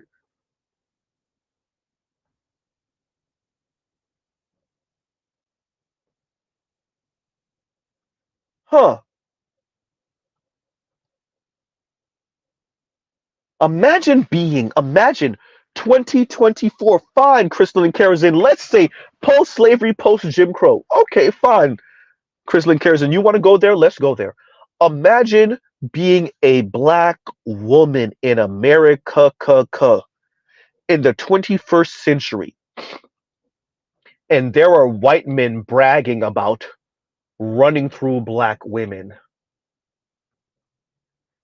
There are white men, not in 1850 something on a plantation, not in 1920 something when they live around the way from the hood. They're down the street from well, it wouldn't be the hood in the 1920s, but they live not too far away from a black enclave. No, we're in the 21st century, 2023, 2024, 2025, and there are white men bragging about how easy it is to have sex with black women. He didn't say women writ large. He definitely did not say white women. He didn't say Asian women. He didn't say Latina women. He said black women.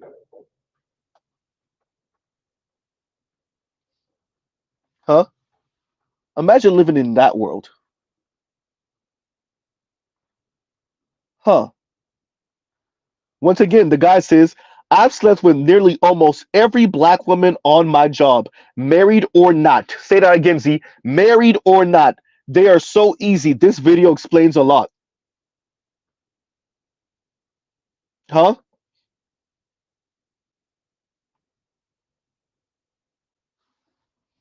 Huh? Yeah.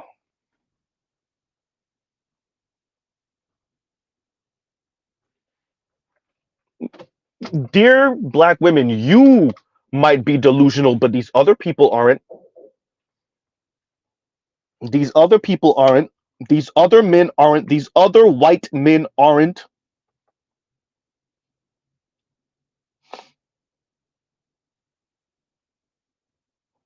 Mr. Shook to you says, if I give him a mouth hug and some cat, I might have a chance. That's what they think. It's not. Look, ladies, the adult fun tricks and the gymnastics that you're doing in the bedroom, it feels great. Oh, it feels great. They're not falling. Dear black women, they're not falling. Right? They're not falling.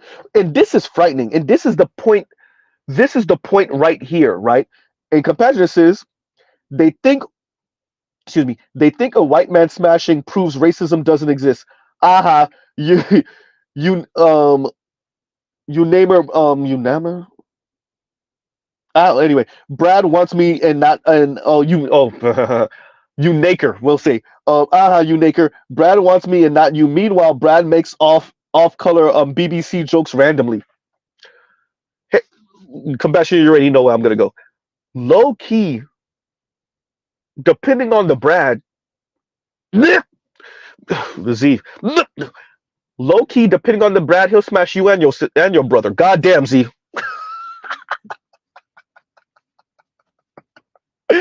Oh, it's funny because it's true.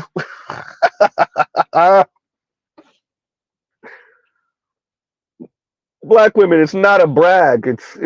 It's not. It really isn't.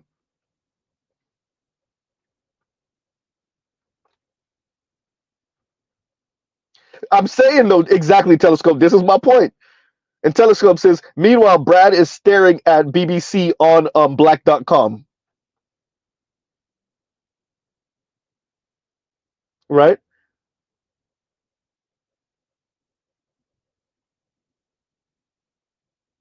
So it's not a flex. And what's frightening is that you feel so put upon, you feel so invisible in the eyes of white and non-black men. You feel so invisible that one or two of them wanting to or being okay with, because let's not forget that sometimes y'all be the ones really chasing after them and throwing at them, sometimes all the time. One or two non-black men, primarily white men, engaging in adult fun with you is a sign that anti-blackness is not a thing anymore, or it doesn't exist, or somehow this is a is proof that it's minimized, right? Imagine being in the world where, because a non-black man has adult fun with a black woman, that is a sign or a symbol that America is not as anti-black. You feel like your humanity is now realized because a white dude did some cunnilingus on you, right? It's real now. Dear black women, men are freaky. That includes white men. There's a whole lot of things we'll do, right?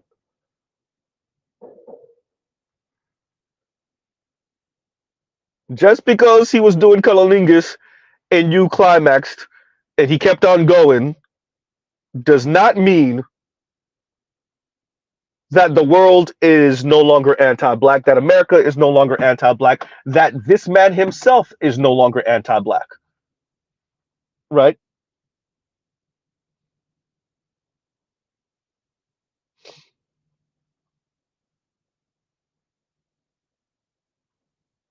Dear black women, human beings are complex, simple and complex simultaneously. Your white husband can be anti-black. Your white husband can not only be anti-black because you're okay with it if he's anti-black man, he could be anti-black woman. But I guess that's where you find the flex, right? That's the bragging rights that you was able to land you a racist white man. And he's racist as hell, but he's willing to marry you. Oh boy. He's anti-black as hell, but he still smashed you and now y'all have kids. And as long as he doesn't embarrass you and one day says something off color, pun intended, in front of the world, then his secret is your secret. Right?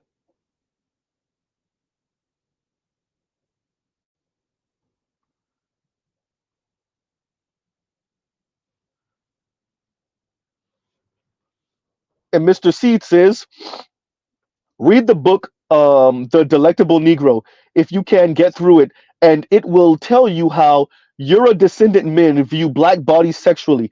It's a whole mess if you it's a whole mess you want no parts of. I bet. I bet. Human beings are complex. White men will marry white women, have children with white women, and have a whole side chick, a Latina side chick, a black side chick, and one or two kids with that side chick on the other side of town. Black women don't want to talk about that.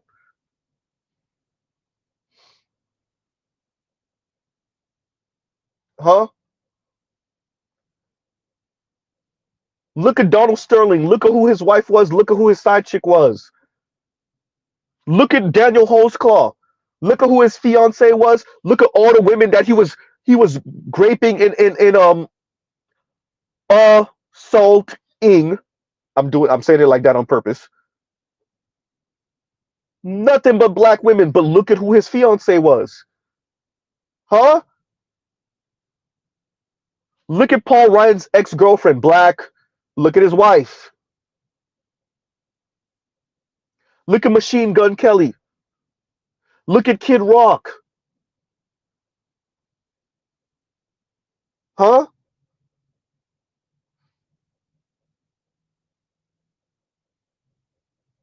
Look at the Proud Boys. A number of them. Talking about patriotism and America first. Yeah, that sounds nice. And a couple of them have black wives. And when you let them talk, they say everything but the N word.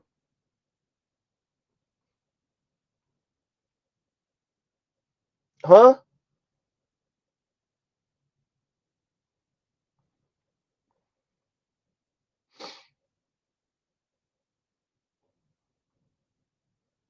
So, of course, you have white men in particular.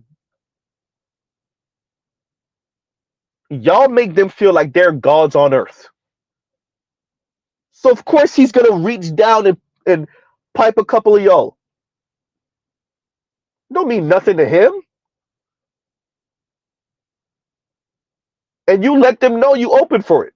Well, pun intended on that one. Huh? Passport OG is in here. Passport OG, you tell me that when those white guys get off those planes in Japan, they don't know exactly why they there. Yeah, they went there for the anime conventions. Yeah, they went there if you like Mr. Z for the cars. Yes, of course. Yes, they went there to go teach English, right? Because they got hired. Absolutely, right? Of course. Yes, they went there to be tourists, to go to Tokyo, right? And why else are they there? You think them white guys don't know what them Japanese women are on? Damn, they walk off the plane erect. Dear women around planet Earth, you're the ones letting white men know the way you view them. Come on, man. Is dating white men empowering for black women? Okay. Huh? I covered it a few months ago. I got like 20 plus links of just different women, East Asian, South Asian, black, right? Latina, all of them speaking highly of white men in particular, right? Or critiquing, and it's nothing but women, mind you, or critiquing the women of their group and putting white men on a pedestal. And Passport OG says Asia is the Disneyland for white dudes. I'm saying, come on,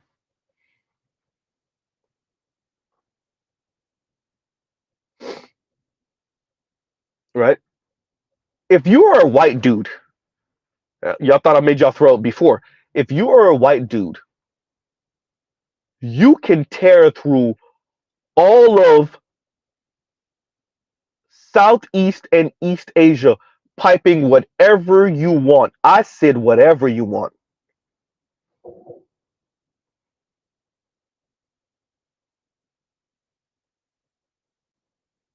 From underage to of age, from women to men and in between. I said it the way I meant it.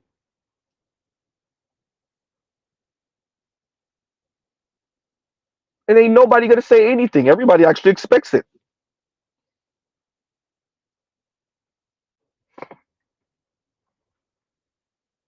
Is it empowering for those people? White men been doing this since the beginning. Is it empowering?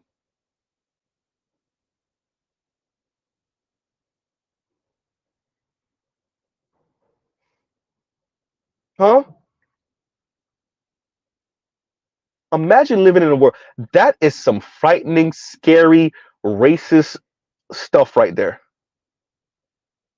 Is it empowering for black women to date white men? What?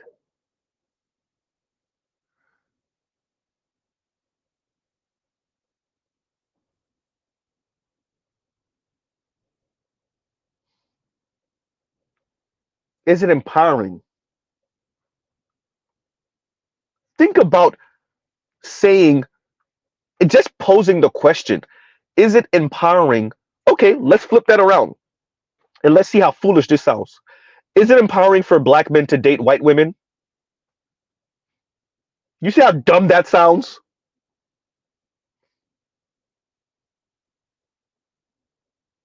Now, will you have a bit more peace? At least initially, that's a whole different question. But is it empowering for black men writ large? Am I empowered because Byron Allen's married to a white woman? Or that Jordan is with one? Is that empowering? Yes, she's Latina descent, but still, is that empowering for me? Right?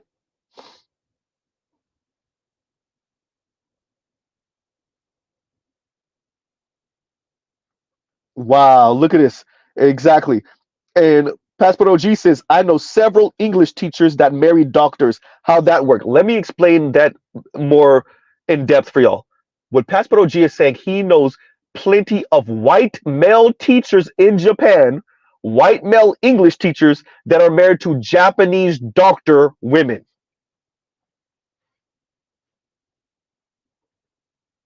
Those Japanese doctor women wouldn't give a Japanese male teacher, Asian male, Japanese male teacher, a second look. That would be a joke.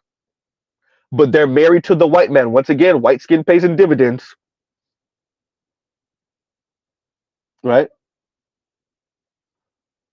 And Saint Cyrus's, they have their way in Southeast Asia, Central Asia. I don't know about West Asia, but probably there too. Not in West Asia because that's the Arabs. That's the Arabs, right? The only reason it's not like that there is because they're pretty much white. But also Islam. If you removed Islam or if you made Islam more secular, oh boy, they'll be running through them too. The only thing stopping them in any way is Islam. It's the way women imagine white men, which is okay. But Mr. Z ain't playing second fiddle to no one. Oh wow, make it even worse. And Passport OG says left Asian male doctors to be with a teacher, with a white male teacher. Of course. Right? And y'all like, share, subscribe, hit the super chat. Of course. We're literally having a conversation, excuse me, about if is dating white men empowering for black women. We're literally having that conversation right now. Right?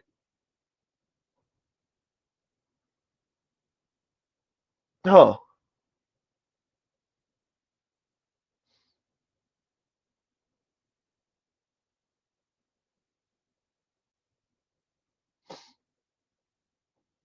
exactly. And Saint Cyr says that's true in West Asia. They ain't having their way there. When they come to the West, though, them Arab girls are going. Man, are they? The South Asian ones too. Look at Mindy Kaling. I use Mindy Kaling on the reason why I bring up her name so much is because how egregious the white worship is with her and her brother. Her brother went down the Indian or South Asian homeboy of the white racist alt right type dudes. That's the road he went down. While Mindy Kaling went down the straight white man worship lane. It's interesting, the kind of jabbing that these women do towards black men. Oh, black men are so like they're for them we're the easy ones. But for white men, they're the easy ones. Goddamn. Uh-oh. Because we know how to chat up women, we know how to flirt with women, we speak to them, we're charismatic. To them, it's like, okay, yeah, whatever, it's a black man. Dear Mindy Kaling, that's how the white guys think about you. Goddamn, Z. You're a rich South Asian woman and you still don't got you the goddamn white husband. Wait, Z, you said it wrong. You're rich and famous.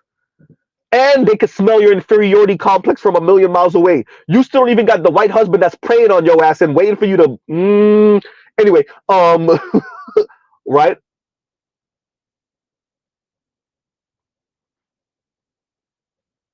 Your white worship was so cringe. Even other women of color were like, "Oh god damn." The same other women of color that worship white men too. You just so damn egregious with it. You make them cringe. Imagine that. Damn, she taking this a little too far, right?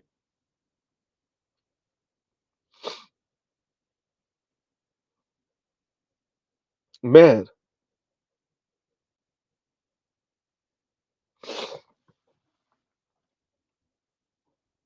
Uh and Telescope says female adult entertainers wiping the white man empowerment off their faces every day. Bruh.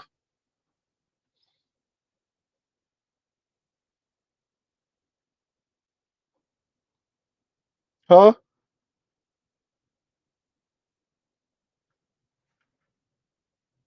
Empowering. We just watched Crystal and Kara's in that stream minimize and play down Jim Crow and slavery and pretty much say, well, it was essentially the black men sold everyone into slavery talk. That's what Crystal and Kara's just engaged in.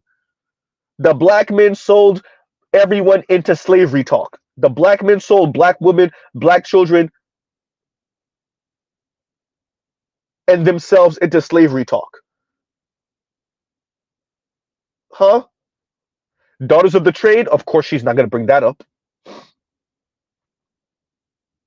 Huh? The white men that were deleted because they were going in there and trying to capture slaves themselves? Of course she's not going to bring that up. All the wars that different tribes and different groups of black Africans waged against European powers so they wouldn't be captured? She's not going to bring that up. Of course she's not.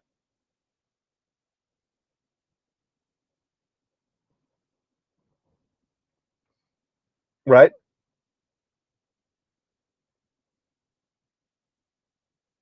Because it's about the narrative.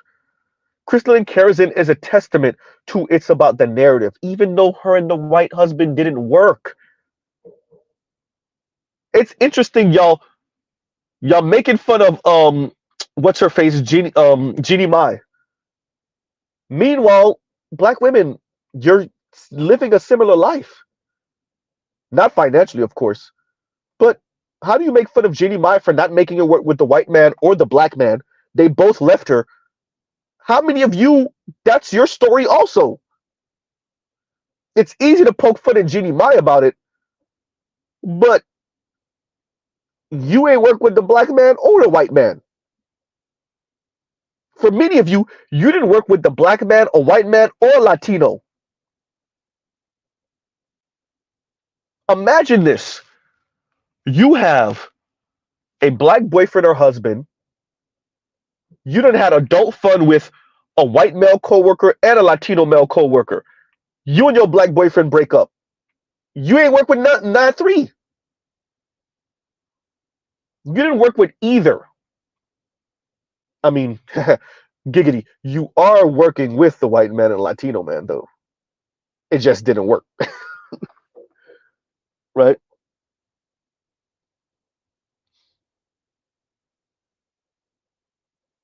Huh? Passport OG says, I had to learn not to take the hierarchy personally. BGS helped me with that. White men eat first. Yeah, right. The reason why y'all see Mr. Z can speak about this and giggle like a schoolgirl and laugh, and it doesn't seem like it doesn't bother him, because it doesn't. I accept the way the world is, and I move accordingly, and I'm gonna do what I need to do to nudge whatever I can nudge in a way that's beneficial, not just for me, but for black men writ large and black people. Whatever I can do to just barely nudge it in the right direction, in the correct direction. But the reason why I don't take it seriously is because I know it had nothing to do with me, right? That's why I can speak about these hierarchies, and I can speak about the treatment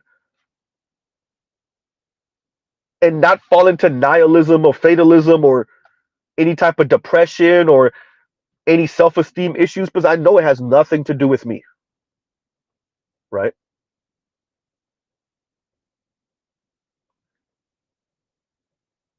Right? I know much of the way the women speak, the way they see the world, the way they imagine themselves, and where they place in the world is about their own feelings. That has nothing to do with me. And hopefully, whether she's Asian or whether she's Latina or black or some type of Middle Eastern or indigenous or aboriginal, hopefully she lands her the ballerific white man, or even the stable white man that she feels is going to save her from whatever she sees in the mirror that she doesn't like, or the hierarchy. Hopefully he elevates her to the level that she feels she's deserving of. Now we know for the vast majority of women of color on planet Earth that's not going to be a thing, but hey, what I'm about, and I hope that y'all are about, is not being the in case of emergency break glass dudes after it doesn't work with the white dude, or after she comes to the epiphany that it ain't gonna work with the white dude, or the closest to white dude she could get. Now that's when Mr. Z gets into his emotions and gets offended. But outside of that, I don't care what black women are talking about when it comes to this, right?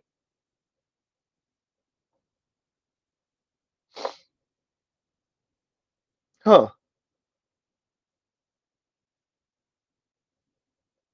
I'm not easily offended, right? And it takes a lot to poke at my ego, so nah,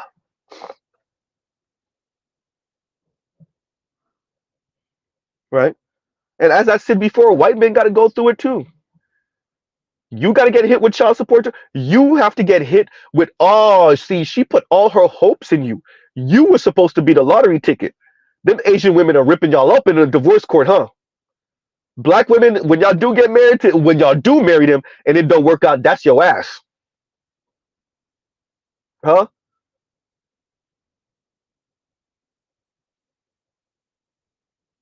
Because they put their hopes in you. The dude I was speaking about, I can't remember his name, Red something or whatever his name was, white dude that the ladies off of the breakdown, he spoke to that. He spoke exactly to that. Because I guess he'd been around enough black people to smell and to hear black women putting all their hopes, their lottery ticket fantasy dreams into white men. Right?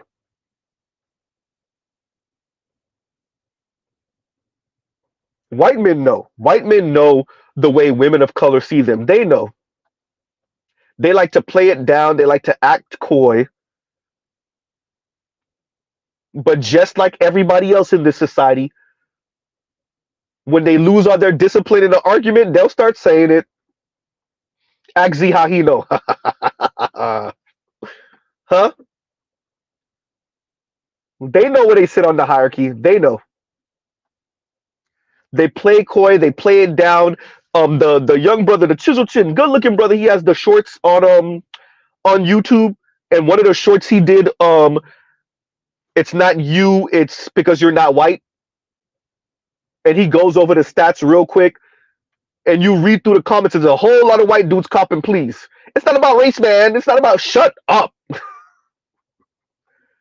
right? Even initially when Kevin passed and Rolo saw all those comments from black women, specifically going at Kevin because he's a black man. Rolo mentioned that when he called into to Fresh and Fit, he mentioned it. He understood exactly what it was. Later on, when he did a second stream and he mentioned it, he mentioned how women were responding to Kevin's passing. He pulled back. He pulled back. Yeah, it's black women, but it's really not about race. Shut up.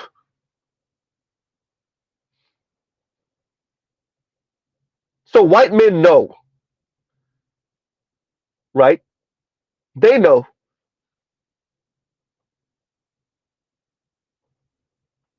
Like I said, Rolo initially, when he called into Fresh and Fit, he knew exactly what it was, and he didn't he was too emotional about Kevin's passing apparently to know better, and he told the truth and how he felt about the situation and watching black women dance on Kevin Samuel's grave. Later on, that's when it comes. Okay, I got to be more nuanced now. I got to play down race. I got to play down that it's black women specifically dancing on Kevin Samuel's grave because he's a black man and the black community is a gynocracy. So they can do that in a way that white women could never do that about the passing of a white man. Even a white man they felt like disparaged them. Huh? So now he got to play down race. When Jada was on her tear with the whole entanglement nonsense, Rolo knew better. Rolo said to himself, I would love to hear what black men have to say about this. And the black manosphere, he knew, huh? White men know. Aaron Clary got a whole goddamn series directed towards black men. He know. Aaron Clary knows the black community is a gynocracy. Huh? And he know why, and he know it's people like y'all can keep on saying the Democratic left, the right too. He know it's people that look just like him that have their thumb on the scales for black women. And they use black women as the colonizing agent of the black community. Aaron Clary know that. How often he gonna say it? The better bachelor know that. How often he gonna say it? Huh? They know that. They're always gonna say no. The Democrats, bruh. No, conservatives like you also. Nixon anyone? Reagan anyone?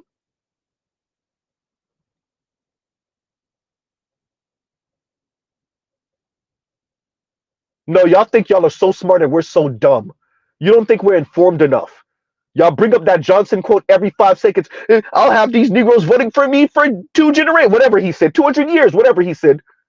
Y'all ain't talking about Tricky Dick and how often he was going in on how he's gonna get black people. Y'all ain't talking about Lee Atwater and Reagan in that Southern strategy, which they got from Nixon, but anyway. Huh? Yeah, Bush Sr. and Condoleezza Rice. Yeah, everybody knows what that was. Huh?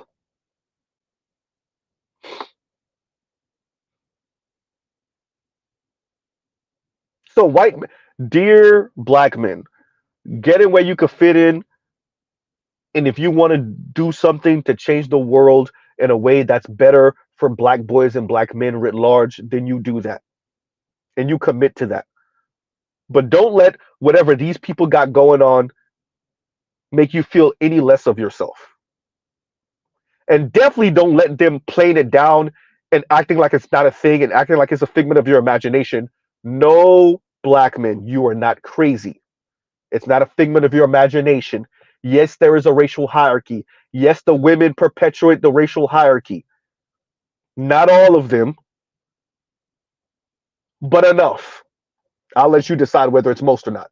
Yes, women of color perpetuate the racial hierarchy. Yes, different women of the different classes perpetuate the racial hierarchy.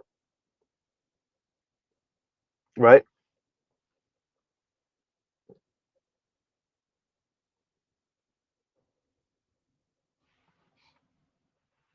Big Game says Martin Goldberg just did a video of on women of color self hatred. Right. Give me a second. Huh. So yeah. Okay. We'll be reviewing it. Right. We will be reviewing it. So we all know what it is. We all know what it is. That's why I keep on saying everybody's pretending like they don't get it. You get it. Huh? Okay, look at how I speak about the Nigerian sisters, right? The ones that were either born here and raised here, but definitely the ones that come here at a young age or the ones that come here as an adult. They let you know what it is. They let you know what it is through action. What's their action? They're either on some feminist kick. When you hear feminists hear anti-black male specifically, or they pogo sticking on some white peen somewhere, and they're still feminists. That's specifically, huh? No one had to tell them to be anti-black. No one had to tell them to be anti-black man. They came here at 5 years old, 7 years old. They put their finger to the wind and they saw which direction the wind was blowing. 20 odd years later, white husband, feminist, master's degree. Huh? 20 years later, same sex loving, LGBTQ, talking crap about black men, intellectualizing it. No one had to tell them to do that verbatim, right? Lithium says, my Nigerian women become turbo feminists as soon as they touch down on Western countries. It's gross, bruh. Because people know what it is. Think about the comment I told y'all I read where the Asian woman, China, was she Chinese? I can't recall what her background was. But Asian woman saying to Asian men that feel slighted about seeing so many Asian women with white men, right? Okay. She says to them, we no longer live in colonial era. You don't own us. Yeah, but the white man does. You're not addressing anything these Asian dudes are saying. You're just telling them to get up, get from around you. They're in the way. White men are trying to look, right?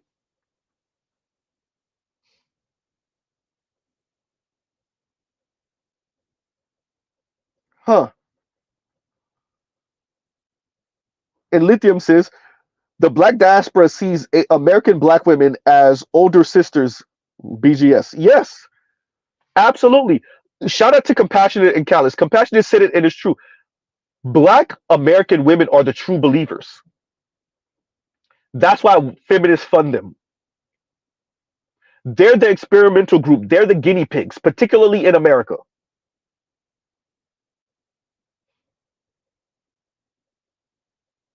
They're the true believers.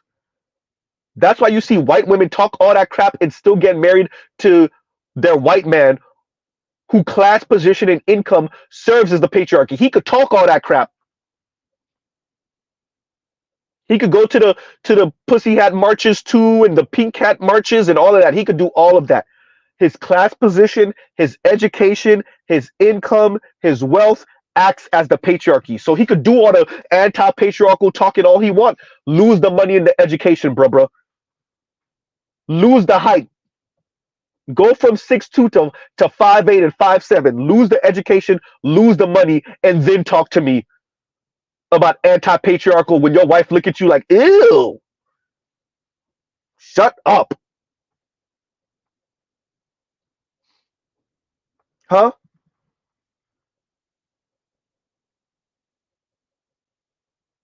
So black women are true believers, right?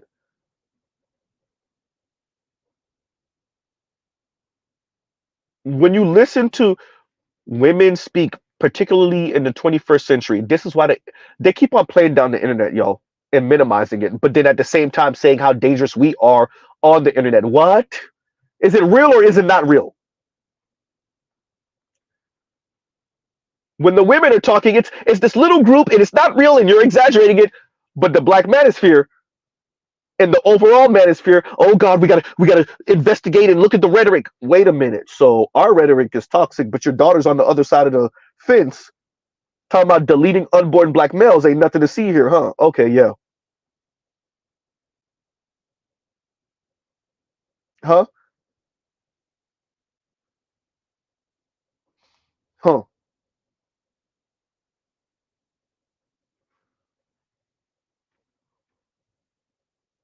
Right? So yeah, black women are true believers. For these people, black women are true believers, and that's why they push and encourage black women with all type of money. And what would a group of people where the women, excuse me, the women run things, the women are funded from outside of black men or outside of the men. How would that look if the women didn't have to care about what the men think and feel? I know we got this little 12, 13% of black folks in America. We can experiment with them. Let's see. Huh?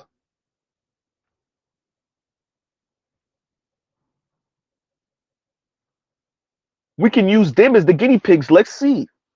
Let's see what it looks like.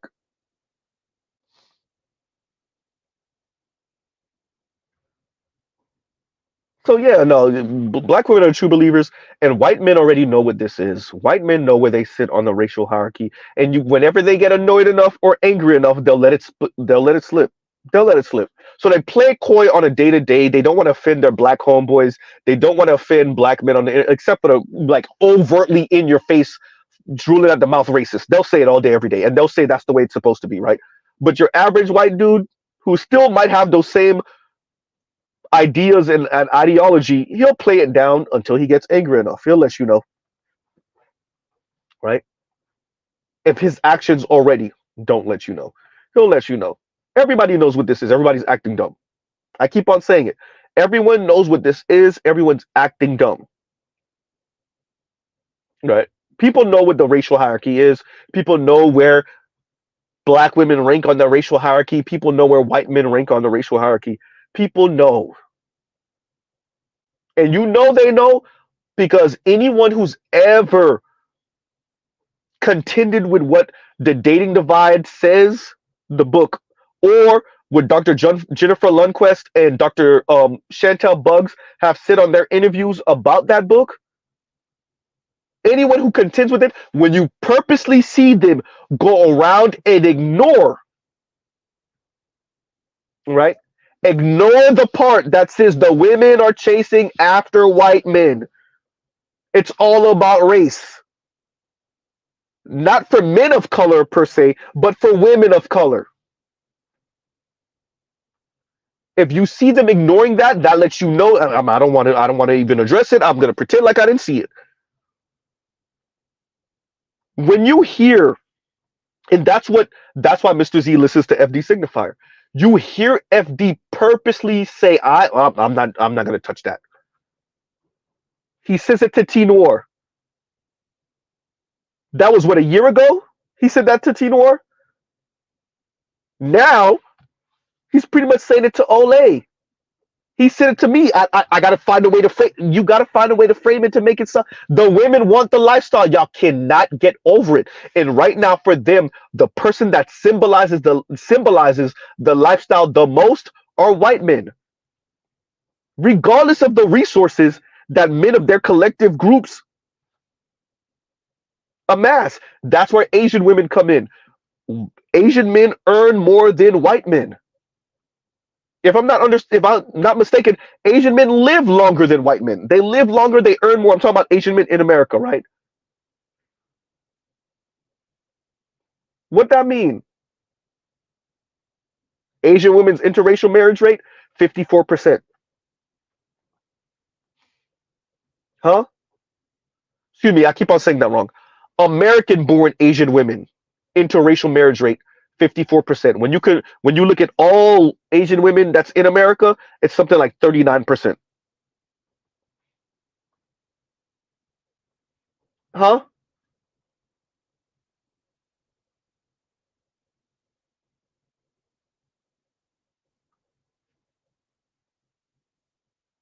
We all know what this is.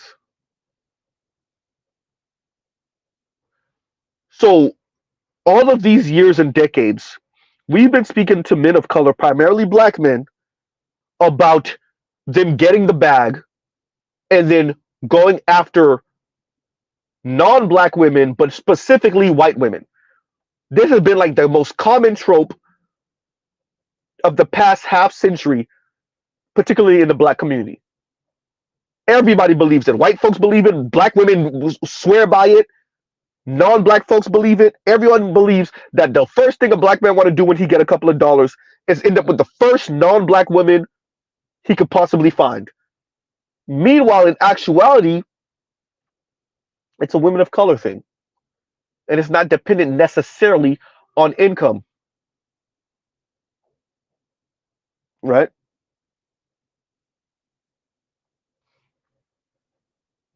And Spain Man says Asian men quote unquote build, yet their women date out the most because it was never about the build. Asian women are where black women want to be. That's why Mr. Z never felt offended by their rhetoric. I know what it really was. I never shout out to Sarge Willie Pete. I never bought into it. Shout out to Sarge. I know Sarge grew up different than Mr. Z. So he really thought it was about merit and working hard, and he didn't see it as busy assignments, number one. And number two, he didn't realize what the goal was. The goal was for you to elevate her enough so that she could springboard from you to the white man with some money, because it's really about elevating not just economically, but class. What they mean is race.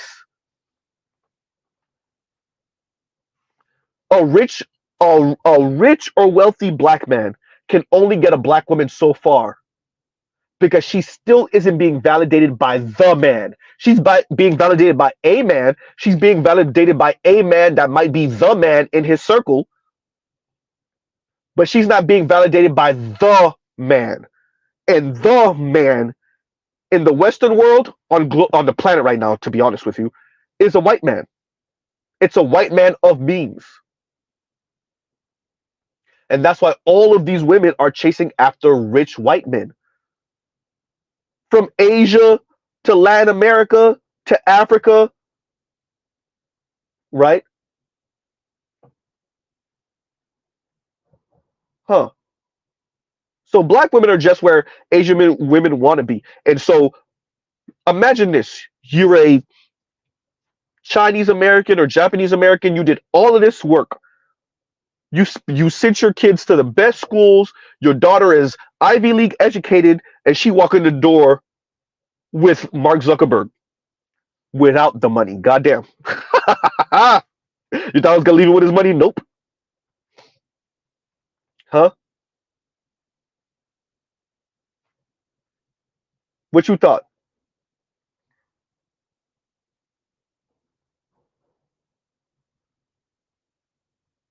So shout out to Sarge Willie Pete.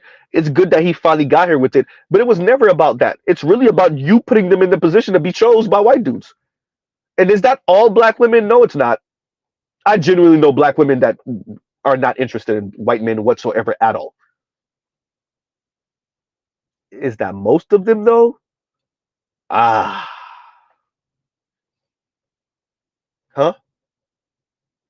Are some of them frightened because they know the white men wouldn't go after them, so they say that as a defense mechanism? Ah, huh?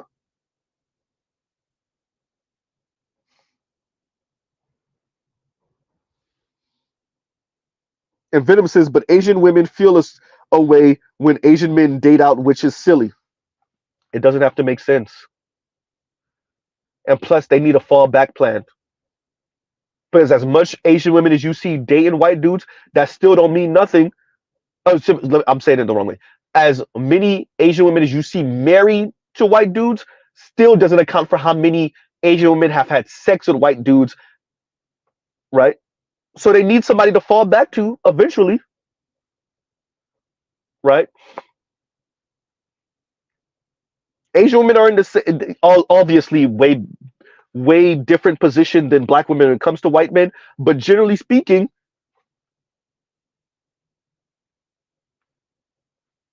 that's one thing them and Latinas and white, excuse me, what Asian women, Latina women, and black women all have the same is far more of them are having sex with white men than white men are actually marrying them. So they need to fall back to black men, Latina men, Latino men, better yet, and Asian men.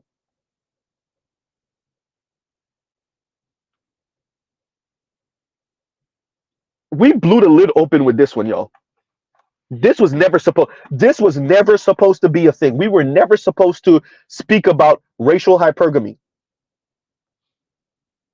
right? And at the end of the day, by the way, still tied to the subject, that's what this is. It's about racial hypergamy. If you're speaking about black black women being empowered by dating white men, you're speaking about racial hypergamy. And men of color, we're never supposed to speak about that because we're not just speaking about dating. If you continue with that conversation, it does not stop at children and intimacy and adult fun.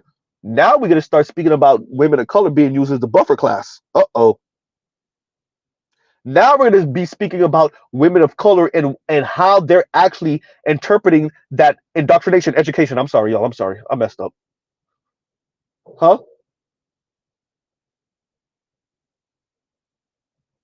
Now we're going to speak about who's the real colonizing agent in these different communities, both in and out of America. Uh-oh.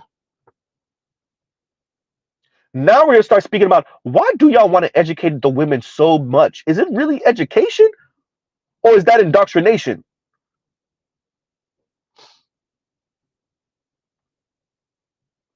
Huh?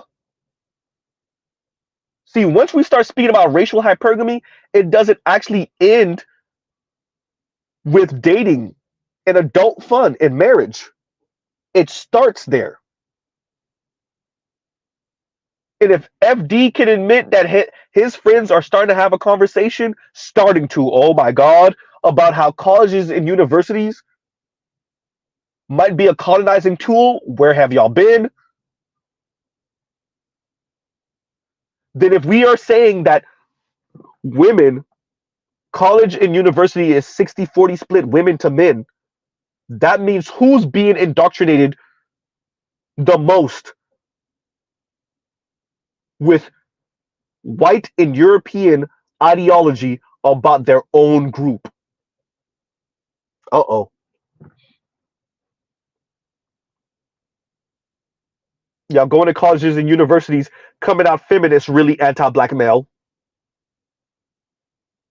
And now you're pansexual, and now you're LGBTQ, and now you're um um a feminist, and now you're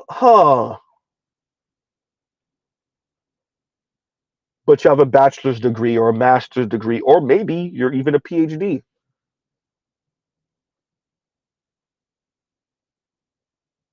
Huh. There's a reason why I say, and shout out to Roger Report and Toya.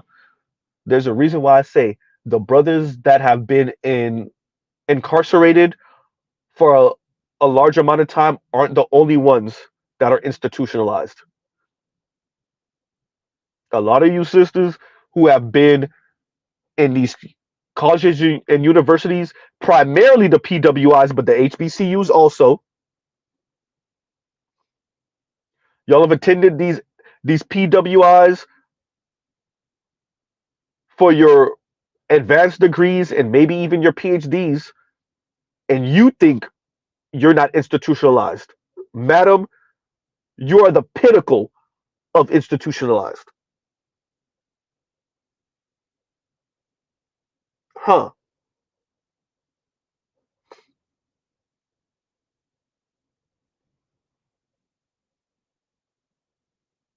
And when we let you talk, no matter how you frame it, y'all could keep on framing it like, woe is me, women are victim of men, talk all you want. When we let you talk and we let you speak long enough,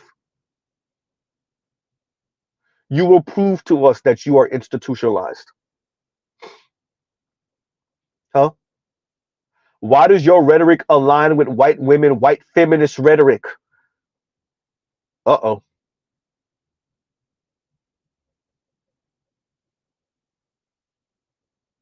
Huh?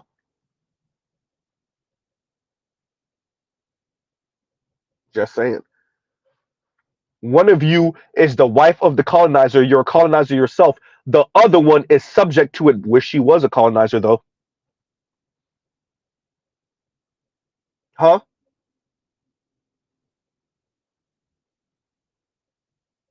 Imagine being an Asian woman telling Asian men, stop trying to colonize you.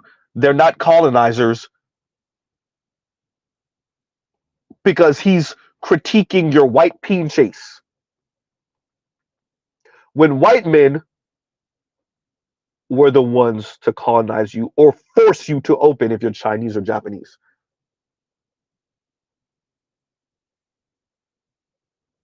Huh? And Mr. Seed says beat for beat, including deletion of black men. I was Mr. Seed a couple years ago when Asia Maynard got deleted. Paris Malone covered that story, and I called into her stream that day, and we got into a back and forth about it, and I said to her, Paris, you sound like a white racist from the 1950s. And she said to me, verbatim, they were right about y'all back then. This is Paris Malone, y'all. Yes, the same Paris Malone who's currently married to a black man.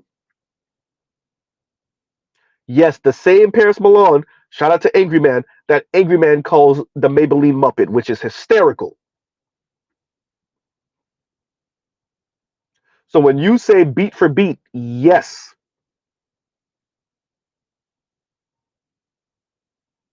I don't know how many of us black men would say white men were right about black women back then.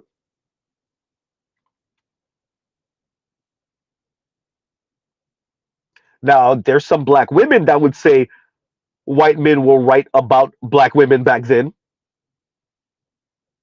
Huh? And y'all like, share, subscribe, hit the super chat. Right. Huh.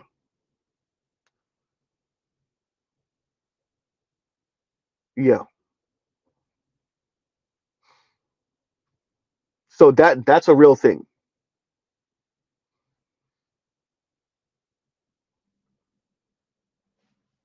It's funny you said that because it's a real thing. So the reason why we cover this, shout out to Louis again, shout out to Shay Sade, is to show how insane this rhetoric is and how it has real life, off of the internet, off of social media, real life consequences. Mindy Kaling's brother is a real person who imitated a black man to get government goodies for school. Huh?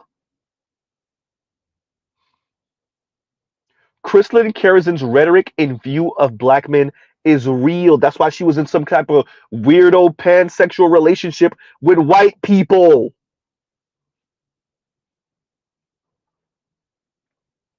These black women are literally saying they are raising their daughters and their granddaughters to stay away from black men. Translation, let me say that more succinctly. Not just stay away, but be anti-black male that has real life consequences. That's not just some internet talk.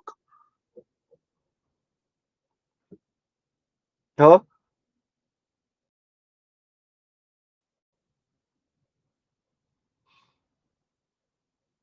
It's real internet talk when you can see movies about some dramatization of Harriet Tubman's life and they write in and shoehorn in a black male character named Bigger Long. Say that again, see. Bigger Long, who is hired by this white man to capture Harriet Tubman This is a black male slave catcher. He says to a white slaver, I'm going to spend whatever money I get from you on white, well, Cheerios. We're trying to keep it, PG over here.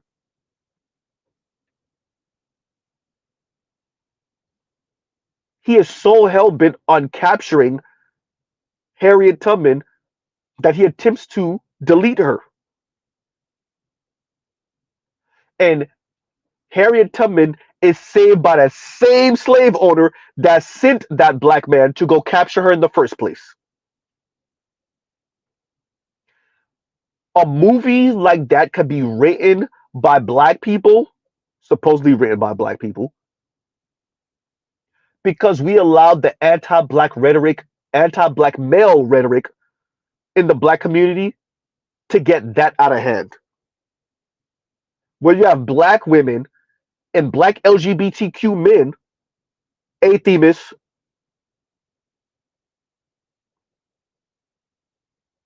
who approve such type of content, such type of movies. They approve that. And once again, they can approve that because in the black community, we are okay. We actually encourage, right, that type of rhetoric.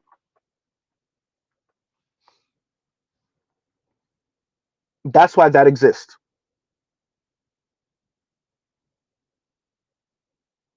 Man.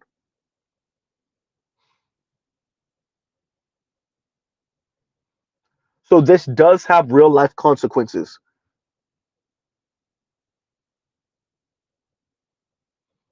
right? You have educators calling into Themis saying we should teach our black boys not to hit black girls back. Say that again, Z. Not to hit black girls back. In other words, black girls are going to, and she made clear to say it. It's almost like it was like somebody from the black manosphere that hired her because she was so explicit. Black girls are going to hit black boys. Say that again, Z. Black girls are going to hit black boys. We need to raise black boys not to hit black girls back. She said nothing about raising black girls not to hit black boys. It was all about black boys not responding in kind. Huh.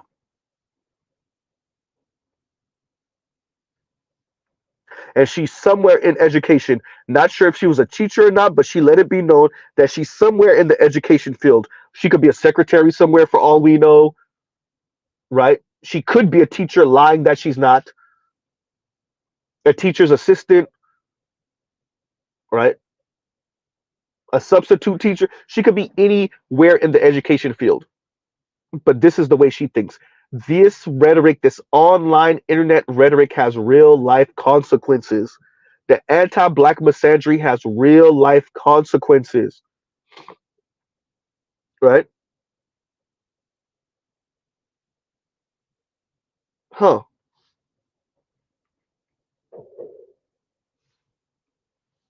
Right?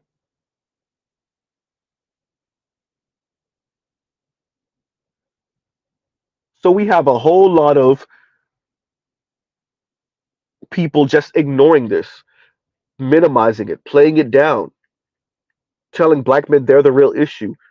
I use the conversation of intimacy, swirlers, and divestors to show this is the start point. This has real life. If you, as a black woman, have all of these negative thoughts and emotions of black men, and you end up with a white man, do you understand what you will be? Even if you end up with a black man, do you understand what that rhetoric then does, that worldview then does, not just to your children, but when it permeates out? Because if you think like this about black men and white men, then there's no way you're ending up with a not racist white man. There's no way. He may not be drooling at the mouth, uncontrollable, inward level Tourette's of white man, but he still would be anti-black. And not just anti-black man just because he's smashing you. Stop. Just because he's married to you. That's the goal. That's not how it goes. Huh? You had the white Latino down here in South Florida some years ago who got caught sending racist text messages to coworkers. This is a police officer, everyone. He had a black girlfriend. I think she might have been Haitian descent, or yeah, I think she was Haitian descent. Either way, she could have been ADOS, but either way, I think Haitian descent. Look at that, black girlfriend. What that mean? Nothing, right?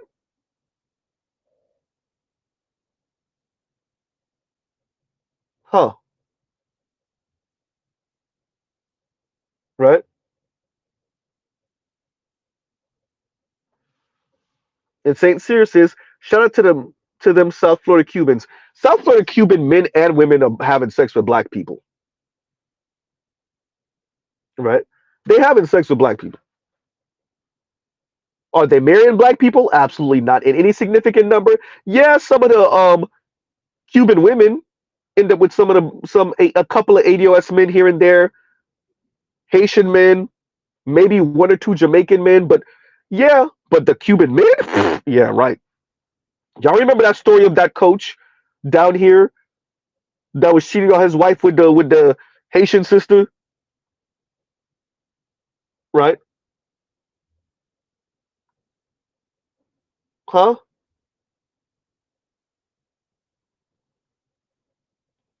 I think did Tariq Nasheed interview her? Yeah, yeah, he did interview her. He did, and she was trying to make it seem like it was some type of pro-black thing that she was on, and it was some kind of empowering. Yawn, boy, y'all. This now that is not just an exclusive black woman thing. That's a woman thing, man. Y'all can't take a L for nothing. Everything y'all do y'all have to remix it to seem some type of empowering, some type of it's not that bad. Some type of can we like sanitize the environment to make me feel better about my behavior, about who I am and where I fit in this world? Bruh, you was the little side chick bust down for some coked out freaking coach. Wasn't he a Marlins coach? Was it a Florida Marlins coach? I want to say he was a Florida Marlins. He was it was either the Dolphins or the Marlins.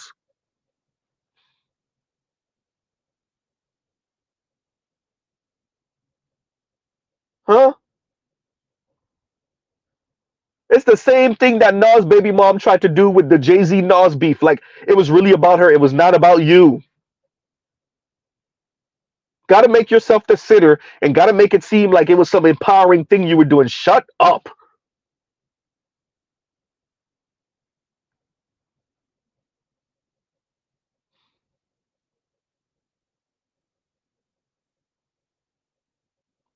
Right?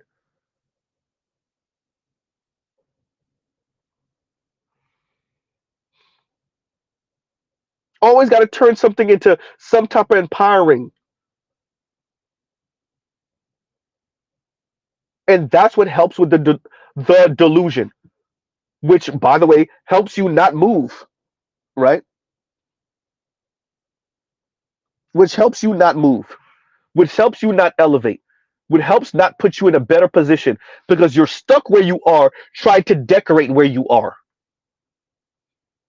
Not improve, but make yourself feel better and decorate your current environment so that it doesn't feel as bad. Yawn.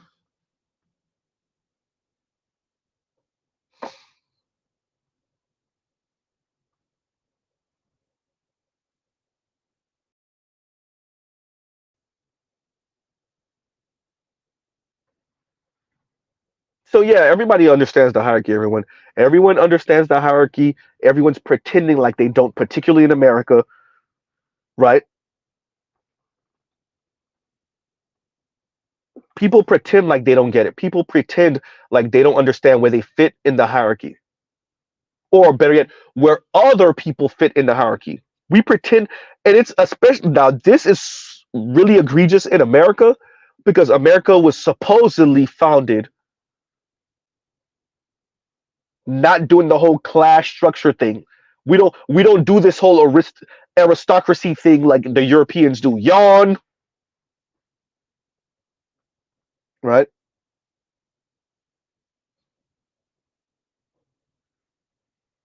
We don't do the whole class warfare and class thing the way the Europeans do. Oh boy, that's not a thing in America,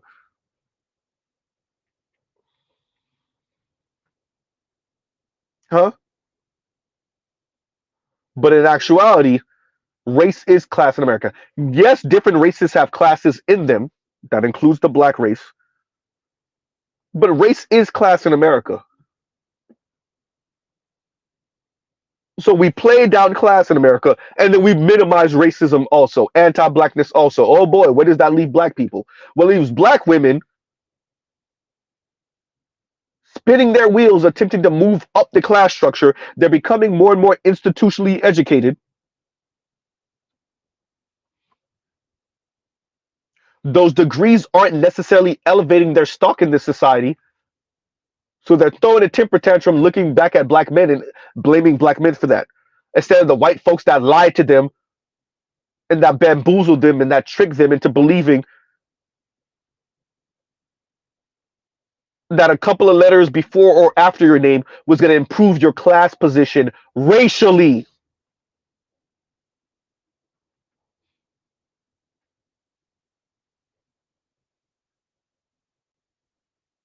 Meanwhile, PhD black women still ain't pulling white dudes like that either. Goddamn. Unless they date down. Uh oh. And this is where Dr. Chris Marsh comes in.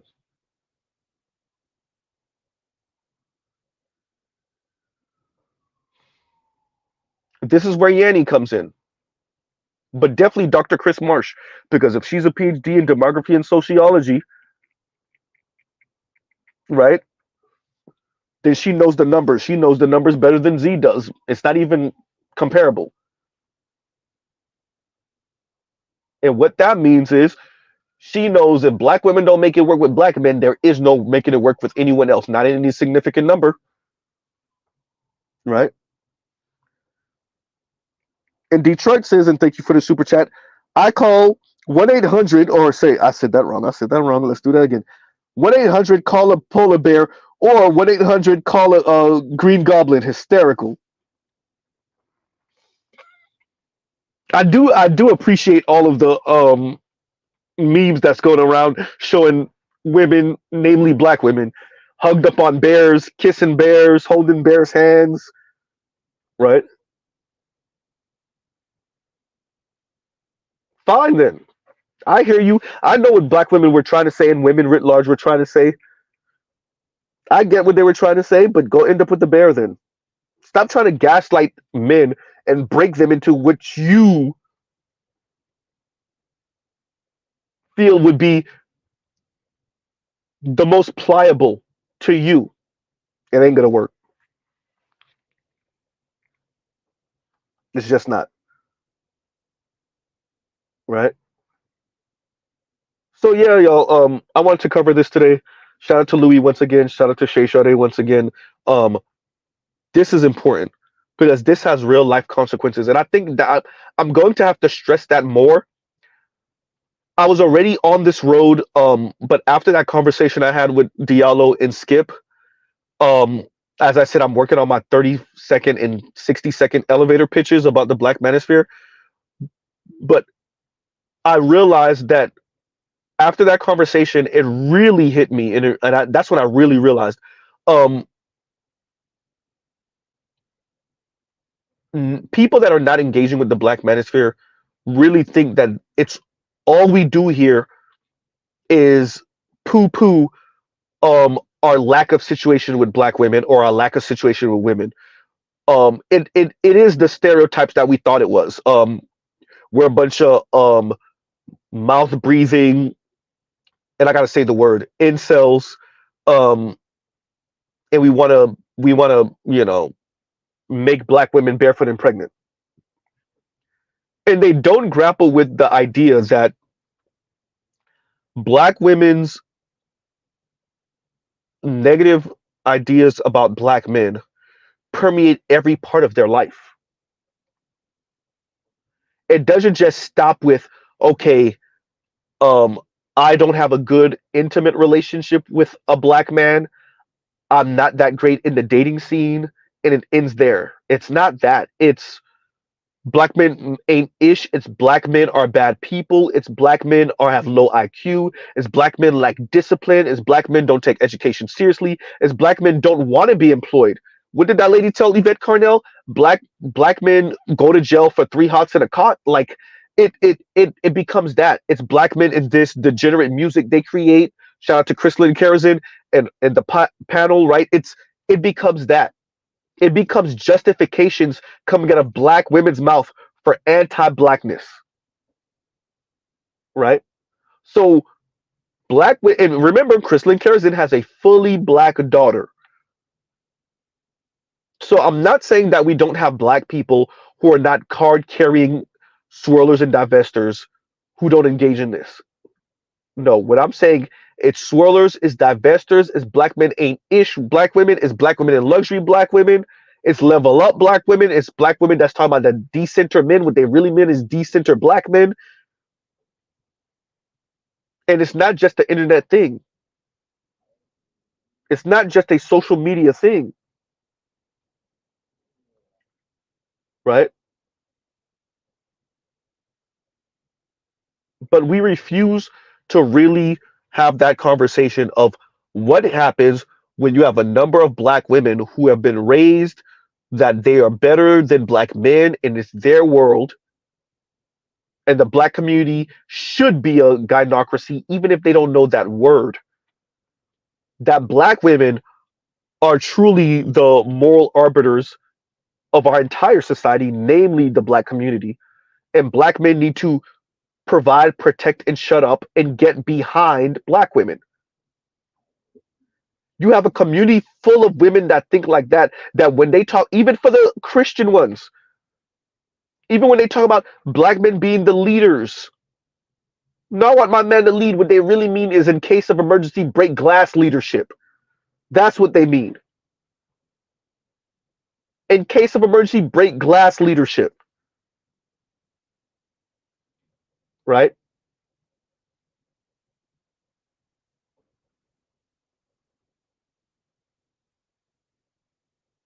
You have a community full of that. And then now over the past decade or so, you have these content creators with their insane language about black men.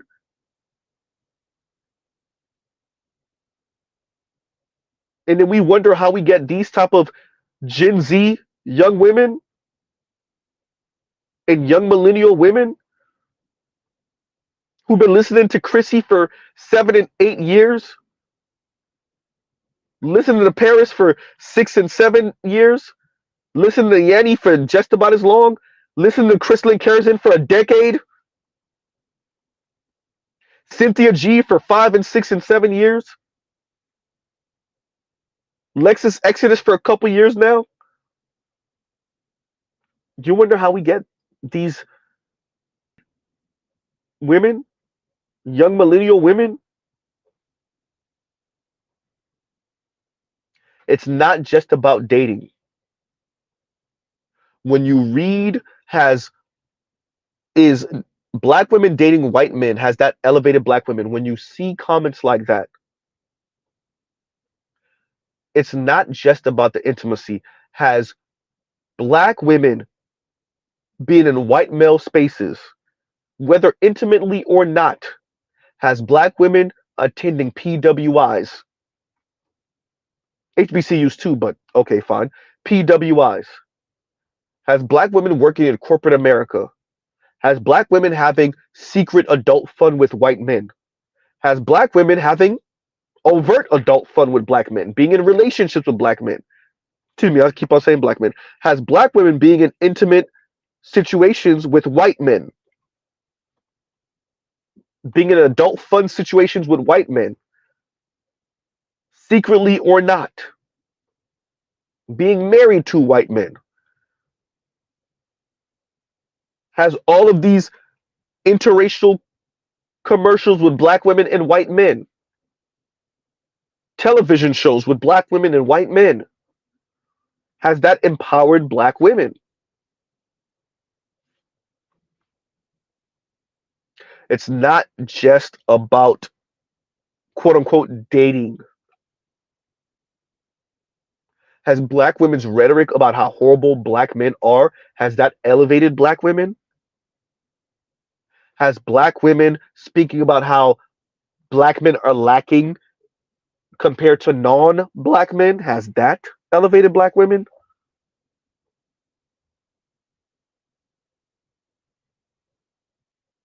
Has black women both insulting black men for a lack of masculinity while also saying black men are hyper masculine, while also saying black men don't build, don't protect, don't provide, while also saying when black men are in that position, they are hegemonic and practice hegemonic masculinity. Shout out to all of the white feminists who were saying this, especially when it came down to who would get the vote first, women or black men.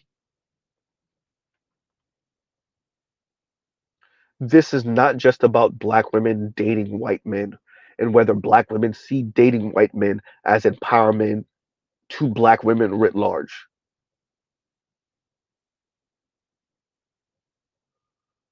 This is about a black community that, regardless if you like other black people or not, if you claim them or not, black people are attached by the hip. And this is about one group of black people being elevated when they intellectualize their negative ideas about another group of black people.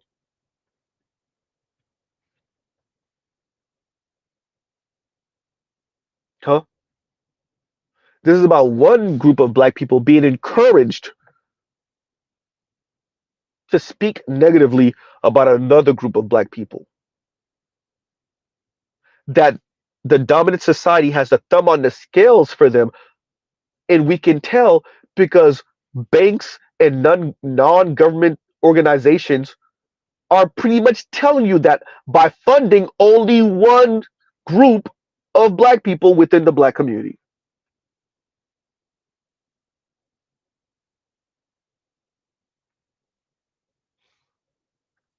Right?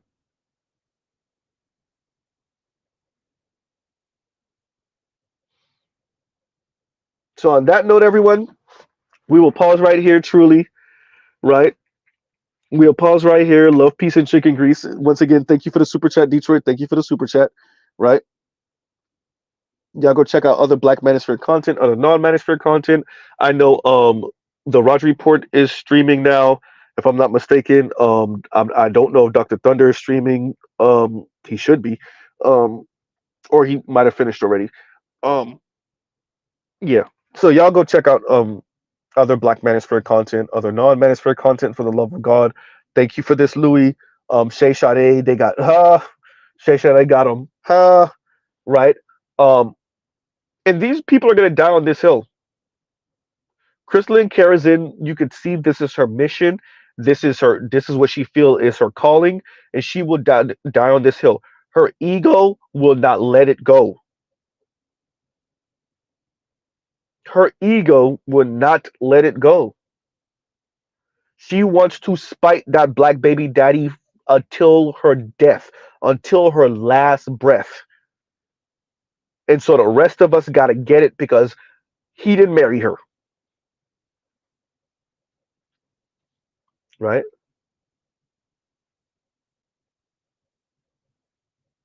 So Crystalline Karazin is the chocolate dip white racist woman she always wished she was. And so is all of those women on that panel that were calling black men all type of niggly bears. Y'all are the mean girls y'all wanted to be. You're just not white. And you're mean towards black men. Well, no one cares about that. That's not empowering, right? You're doing exactly what white society designed you to do, right? Play down slavery and Jim Crow, speak about black people, black men's culpability about slave catching, right?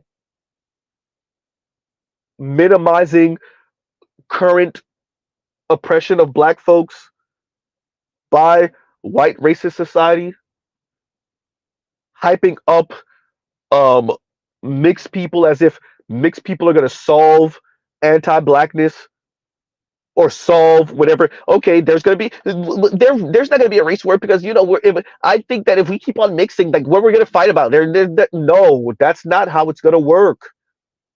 What world are you living in?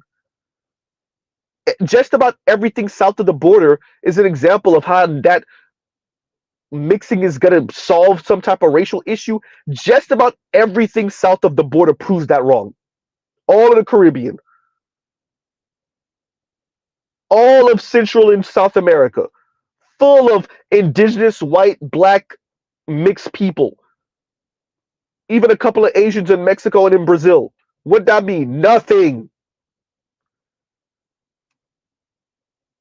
White people are still at the very tip top. Black people are still at the bottom. You did not fix anything by creating a buffer class of mixed black people. Dear Crystalline Karazin, what the hell are you talking about?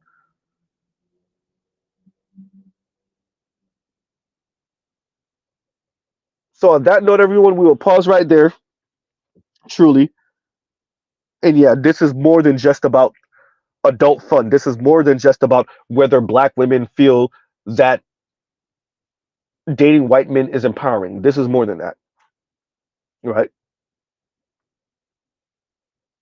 This is really about how invested are you about bringing about change for black people, not just black women or girls in a vacuum, but putting black people in a position where they no longer are subject to white folks, even in America.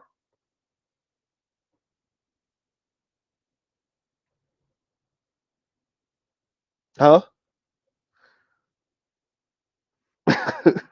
Thank you, Toya. Thank you. Right. Toya then showed y'all the Cash App, right? And Seed will leave off with Seed's comment. Argentina got rid of their black folk and look the owes the IMF. Yeah. They're Argentina economy is always fluctuating and it's pretty much always in the dumps. That part, right? But that's what happened when you selective service just about all your black men into a war on purpose. Oops. And about a century plus later, well, here you are now. Shout out to the Argentinians. You get what you get. You got that white ass country. A couple of Nazis ran over there at the end of World War II. You got your white ass country. What that mean? Nothing. Huh? You ain't want black people there. You sent them off the war to go get deleted. A bunch of black men that got deleted. Guess what? You got your white ass country. Don't mean a goddamn. And you got your ass handed to you by the Brits. Should have had more black people. Anyway, all right, y'all. We'll pause right there. Y'all have a great rest of y'all day. Mr. Z out.